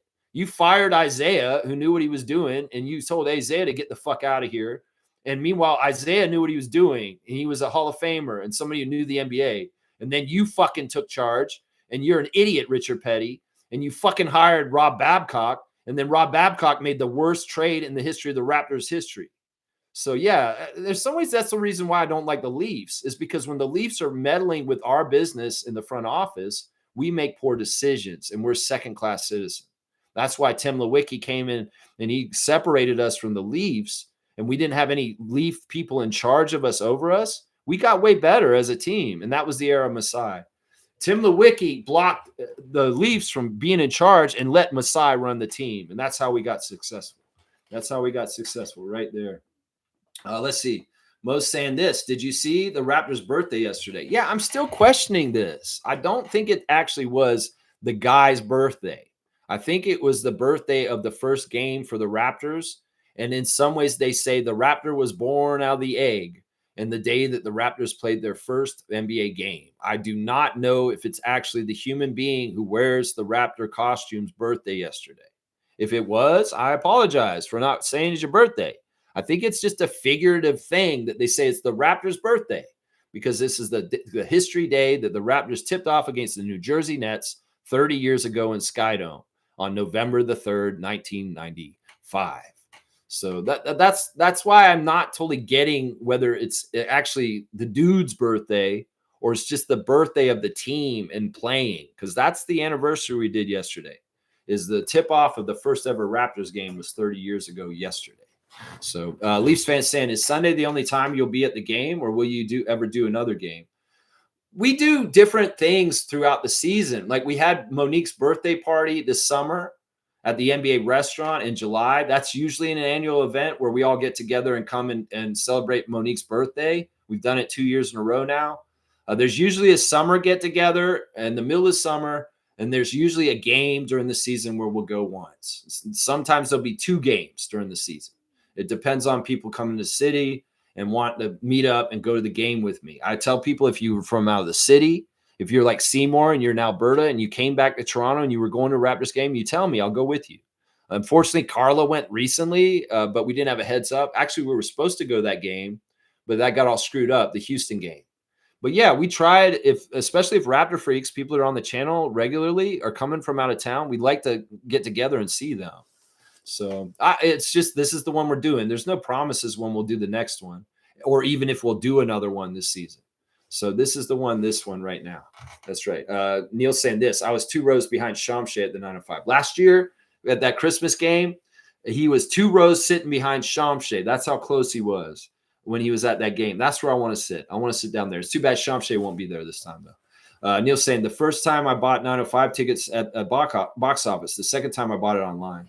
Yeah, I bought them last year at the box office, and there was no problem. Like I said, they have a nice capacity, and they don't sell out, and especially at the beginning of the season. And there's no reason for anybody to be on the radar that it's a hot ticket to go to this Raptors 905 game this weekend. So it should be very easy for us to just walk up, go to the box office, and get a collection of tickets all together there. I would say we try and meet at a quarter after 1 because I don't like getting there right at when the game starts. I'd like to have time to walk around the arena, feel the energy of the arena, maybe see the guys shoot around, and find our seats, maybe go to the concession stand or to the apparel store and buy some stuff. You know, so 1:15 is the meetup time.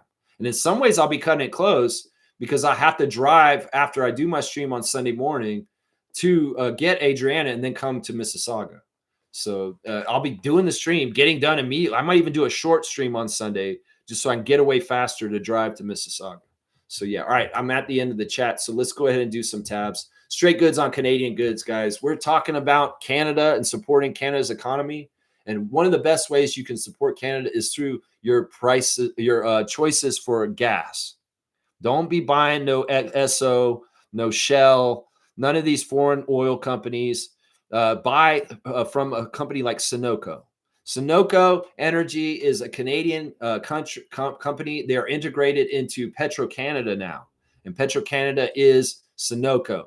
So if you see a Sunoco gas station, it is actually a Canadian gas station. So you are supporting Canada if you buy gas at Sunoco. There you go. All right, let's do the Instagram stories. Teresa Resch was at the Well in Toronto for the announcement this morning for Sandy Brondello. And that's what's happening right now, honestly. They're having it right now, I'm sure. The press conference introducing Sandy as the new coach of the Tempo. I love it. I love it. I love it. All right, let's see what else we got. The Raptors official admin is saying there's a Toronto Raptors clinic November the 23rd, a box out all skills clinic, and January the 11th, a dribbling skills clinic, and February the 1st, She's Got Game all girls clinic. So Raptors development clinics, sign up. They're sponsored by Tangerine. You can find the link on Raptors official admin if you have a young person that wants to learn basketball skills from the Raptors organization. That's right. There's RJ Barrett coming in to the entryway, and he's a real bad man. Real bad man. Yeah. Norman Powell is saying pray for Jamaica. The devastation in Jamaica has been very difficult to see the scenery of. And in some ways, Norman is taking proceeds from his Understand the Grind gear, and he's donating it to help the homeland of Jamaica. So, yeah, he came back to L.A., and he came in and he got the dub. So they went and beat the Clippers, the Miami Heat. So that must feel good. The Clippers people were acting so goofy about letting Norman go, a little disrespectful. And it's nice that Norman Powell came back and beat the L.A. Clippers last night with the Miami Heat. Good job. Good job right there. Yeah, there he is dapping some of the people he did like in L.A., dapping different people there. That's nice to see. But yeah, Norman, you go on then. Good to see Norm beat the Clippers. Honestly, that's good. Kelly Olynyk is at a sushi restaurant eating sushi. He's still hurt, and Spurs fans are wondering when he's going to play. That's kind of like what we went through with Kelly. Kelly's an older player. His back's messed up, Spurs fan. So let him just kind of take his time. But he's eating the good food in San Antonio, that's for sure. Jamal Shedd's watching his old team, Houston Cougars, on TV and enjoying seeing them in action. Of course, he's going to celebrate Kelvin Sampson on his Instagram for 800 victories in his career. Gary Trent Jr.'s got Giannis on blast. And the game last night against the Pacers and them taking them apart and Giannis getting the last laugh for Miles Turner in Indiana's court. Yeah, that game winner is pretty epic. And that's only it's not long, very often he's doing those. That's right. Jamison Battle is getting put on blast by Jonathan Mobo on his Instagram, that dunk he had the other day in his perfect shooting game.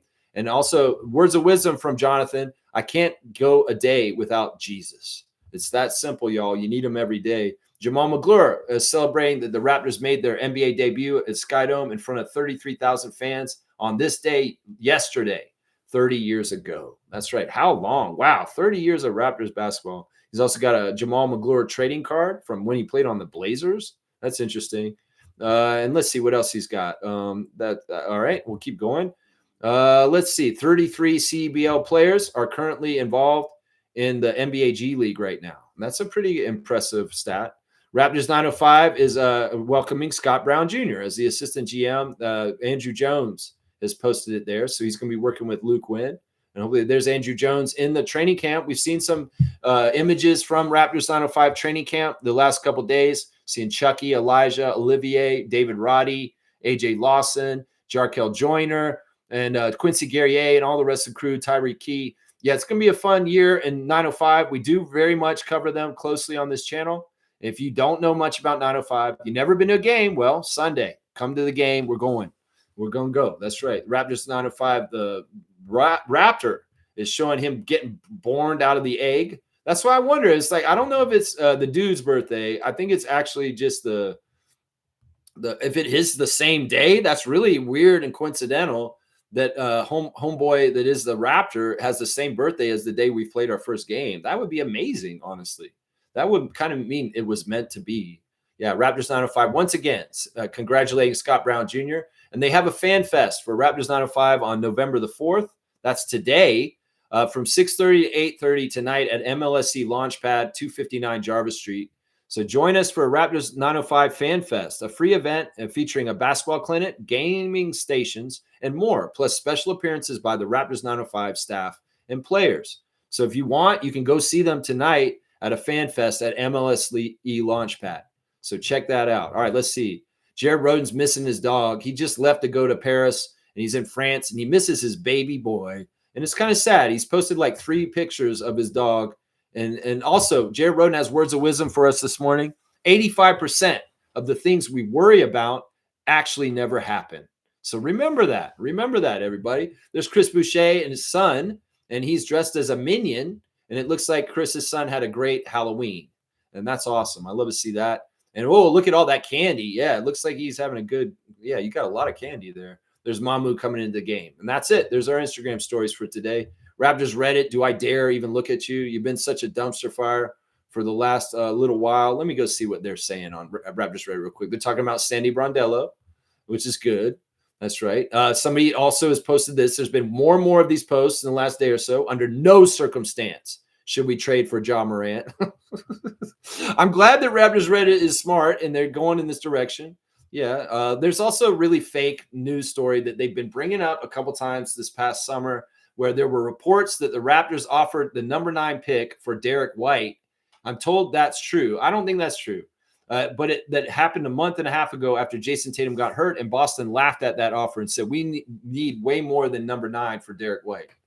I think this is just Celtics people making up shit and saying this. We never tried to trade number 9 for Derek White. That doesn't make any fucking sense whatsoever.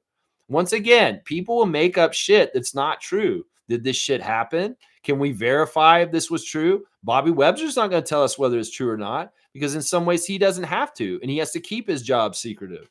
I'll bet you money this did not happen. And this is some weird-ass bullshit being put out by Celtics Nation for some weird flaky reason. I'm not exactly sure why they would put that out. So, yeah, there it is. There's the official picture. There's Teresa, Larry Tannenbaum, Sandy Brondello, and Monica Wright-Rogers. There's the core 4 for the Toronto Tempo starting for. And look at the smiles on them. I'm so excited. There's Sandy in the Toronto Tempo jacket. And I love to see that, man. Awesome stuff. Thank you, Josh Lundberg, for posting that 15 minutes ago on Blue Skies. It's official. History has been made. Sandy Brondello is the inaugural head coach of the Toronto Tempo, announced today. That's beautiful, beautiful stuff. That's so beautiful. We don't have a birthday today, but we do have a classic card. So let me go get it real quick. All right, let's see. Let's see what we got here. All right, let's see what the classic card is for today. Who is that? Why am I not able to read anymore? Oh, wow, that's who that is. Why couldn't I read that? That's crazy. This is awesome. All right, guys, full name answer. First person to get it will get the classic card points. That's pretty easy. Why didn't I know who that was? That's stupid, man. Lex, how can you not know who this is? It's ridiculous. Full name answer. Full name answer. That's right. Terrence Ross. Trucker Kaz has got it. This is a beautiful Terrence Ross Orlando Magic card. I'll have it with me this Sunday. If you want this card, that's one of the things when we do the get-togethers, I bring the classic cards. They're not for me. They're going to be for other people. If you like this Terrence Ross Orlando Magic card, I will give it to you on Sunday. I'll bring it down there, and you guys can have it. That's right. Kaz got in there first. Fiercely, you're just behind. Kaz is going to get it. It's an easy card, though. I can't give too many points. It's a 50-point card. Terrence Ross for Kaz today on the 4th of November, 2025. All right, let me write it in and on the spreadsheet, and we'll make sure that Kaz gets his due. 50 points for the Human Torch. My good friend, Terrence Ross. That's right. I talked to him on Twitch, just like Scotty. He's a good guy. You know, Terrence is cool, man. He's answered a lot of questions to me on Twitch. You know, if Terrence is on Twitch, he will answer questions from fans. He's very interactive, and he's amazing. Some of the stuff he'll tell you and stuff like that. He's amazing. I'd forgotten that Terrence was like really happy when he beat us in the game 1 of our championship run when he was on Orlando. He really rubbed it in. Like when they kicked our ass in game 1 of that first round on our championship run, Terrence Ross was totally rubbing it in on us because he was kind of a hater. He was mad he got traded for Serge. And he admitted that. He's like, man, I was so mad Toronto traded me. And he kind of was like really happy when DJ Augustin and them went off on us. Oh man, that was a crazy game. In some ways, that sucked, man. Let's see. Neil's saying this. I would still go to the online to map out the seating section. You can see what's available without buying. Yeah, I think that it's just so wide open. And if there's a couple different angles, we could make it work either way. Yeah, we were supposed to have a Raptor Freak family get together on my birthday, but Brian fucked up and ghosted me. And we were supposed to have a barbecue. And good to see you, Brian. Anyway, let me keep going. Let's see. 10-4, Kaz. Okay, you got it. And Fiercely saying, where can we watch Sandy Brondella's introduction? Does the Tempo have a YouTube channel? They do. And they don't have a lot of followers yet. So definitely look them up on YouTube and start following them, Fiercely. And I'm sure you'll find it there. And I'll definitely be watching it after this show for sure. Kaz is saying, W Stream, W Community, I appreciate you. Does Tempo have a YouTube? Yeah, they do. They do. You can find it. I'm on there already. I know I am. G saying, yes, but saw some of the press on the IG. Sammy is very excited to represent this team. Sandy. Yeah, I'm excited too. She's a winner. She's experienced. She's very capable, and we've got a good one to start. In some ways, the Liberty made a gut reaction to firing her, kind of similar to Thibodeau. And, well, to the spoils we get. We get that because they discarded her, and maybe they shouldn't have. Seriously. Yeah. Thank you, G. Thank you. Thank you. Just subscribe. All right, guys. Thanks for watching the Raptor Freak channel. Let me just do the quick rundown real quick. Raptors have Jakob listed as out, but I don't know if that's true. He's questionable, it says. He did participate fully in practice yesterday. So that's a good sign that there is an opportunity possibly that Pirtle returns to the lineup tonight, guys. On the other side, Kevin Porter Jr. is the only injury out. He will be out today for sure. And Giannis is not listed. So it looks like Giannis will play the second night of a back-to-back. That's a big, huge thing that's in our favor, is that this team played last night against the Pacers, and they're coming in to play a second night in a row, and we are rested. So, Darko, let's use that energy to run them off the court. We can do this. Refs today are Gianmitas Petraitis. He favors the Raptors. Barnecki, he favors the Bucks. And JT Orr, he favors the Raptors. So quite a very favorable and at-home situation for the Raptors today. It's a good situation. All right, y'all. Thanks for watching the Raptor Freak stream. I appreciate everybody for being here. I'm trying to be a better person every day, just like IQ, just like Darko, just like Scotty. That's all we can do. We're works in progress as human beings, and we're not perfect. And, we show our ass sometimes. And sometimes, it's better to analyze and see where you went wrong and what you did wrong and improve yourself. If you want everybody else to get better around you, you're not going to get anywhere because you can't control anybody else, but you can control yourself. And if you can do better every single day, that's what you want to do. 1% better every day. And that's what the Raptors are all about. That's right. Neil's saying she's officially immortalized as the first head coach for the Tempo. You can't beat that. It's history. In some ways, she's got a lot of accolades, and she just added another one, but it's just by title. She's got to go earn more accolades with the Tempo now. All right, guys, I appreciate everybody. Once again, if y'all can swing the 9:05 game on Sunday at 2 p.m. at College Park Skyhawks at Paramount Fied Food Center, I will be there. And I'd like to link up around 1:15, 1:30 before the game and get in and get tickets together and try and sit as close to the court as possible. If you can make it, if you have not reached out about it, talk to me on Facebook or the Discord if you're in there. Or message me if you got my text. You can text me. But, yeah, I'd kind of like to get an idea of what we're looking at and who will be there. But at least I'll be there. Adrienne will be there. Neil said he's going to be there. And, well, I'd love for Lee Fan to come down there also. You're totally welcome to come down. So hopefully you guys can make it. And you know what I look like, so you'll be able to find me when you get down there. I'll be that 6'4" guy that looks like this. All right, y'all. I appreciate everybody. I hope everybody has a great Tuesday. And let's beat the Bucks tonight. We want to show improvement from the last time we played them and show that we learned something. Darko said something really smart last night in the practice interview. He said, this summer when I'm dreaming of what this team's going to do in July in the offseason, you have ideas about how it's going to go. But then you get into the games and you actually play the NBA teams and reality hits. And you find out where you're not like it and what you're doing wrong and stuff like that. And you have to adjust. And that's what we had happen this season so far. Is that, ideally there were ideas that he had, they didn't work totally on the court, and he has to adjust and figure out what we're capable of doing. And I think he's done a good job in the victories the last two games, adjusting from a 4-game losing streak. So, yeah, once again, let's not get ahead. Everything presently right now isn't exactly what the whole thing is for the whole 82. And all Raptors fans and fans across the NBA need to understand this. This league is in flux. There's parity, and there's the ability for any teams to be at the top right now because the Eastern Conference has no definitive top teams. Not Cleveland, not New York. No, I'm not even going to say that. They didn't come out the gates exactly right, either one of them. And I'm saying it's wide open for anybody to get to the top in the Eastern Conference. So let's believe and we will achieve. Let's go, Raptors. Thank you for being the positive beacon of light, protected by God, Emmanuel Quickly. Thank you, Jamal Shedd, for being the smarter than your age player that you are, for not taking the bait. And Darko, we believe in you, man. I believe in you. I know you're going to get this right. And all your haters, all your naysayers, they're going to look stupid in the end when you're coach of the year at the end of the year. Let's go, Raptors. Let's win. Let's beat the Bucks. I'll see y'all tomorrow for the reaction. Let's go, Raptors.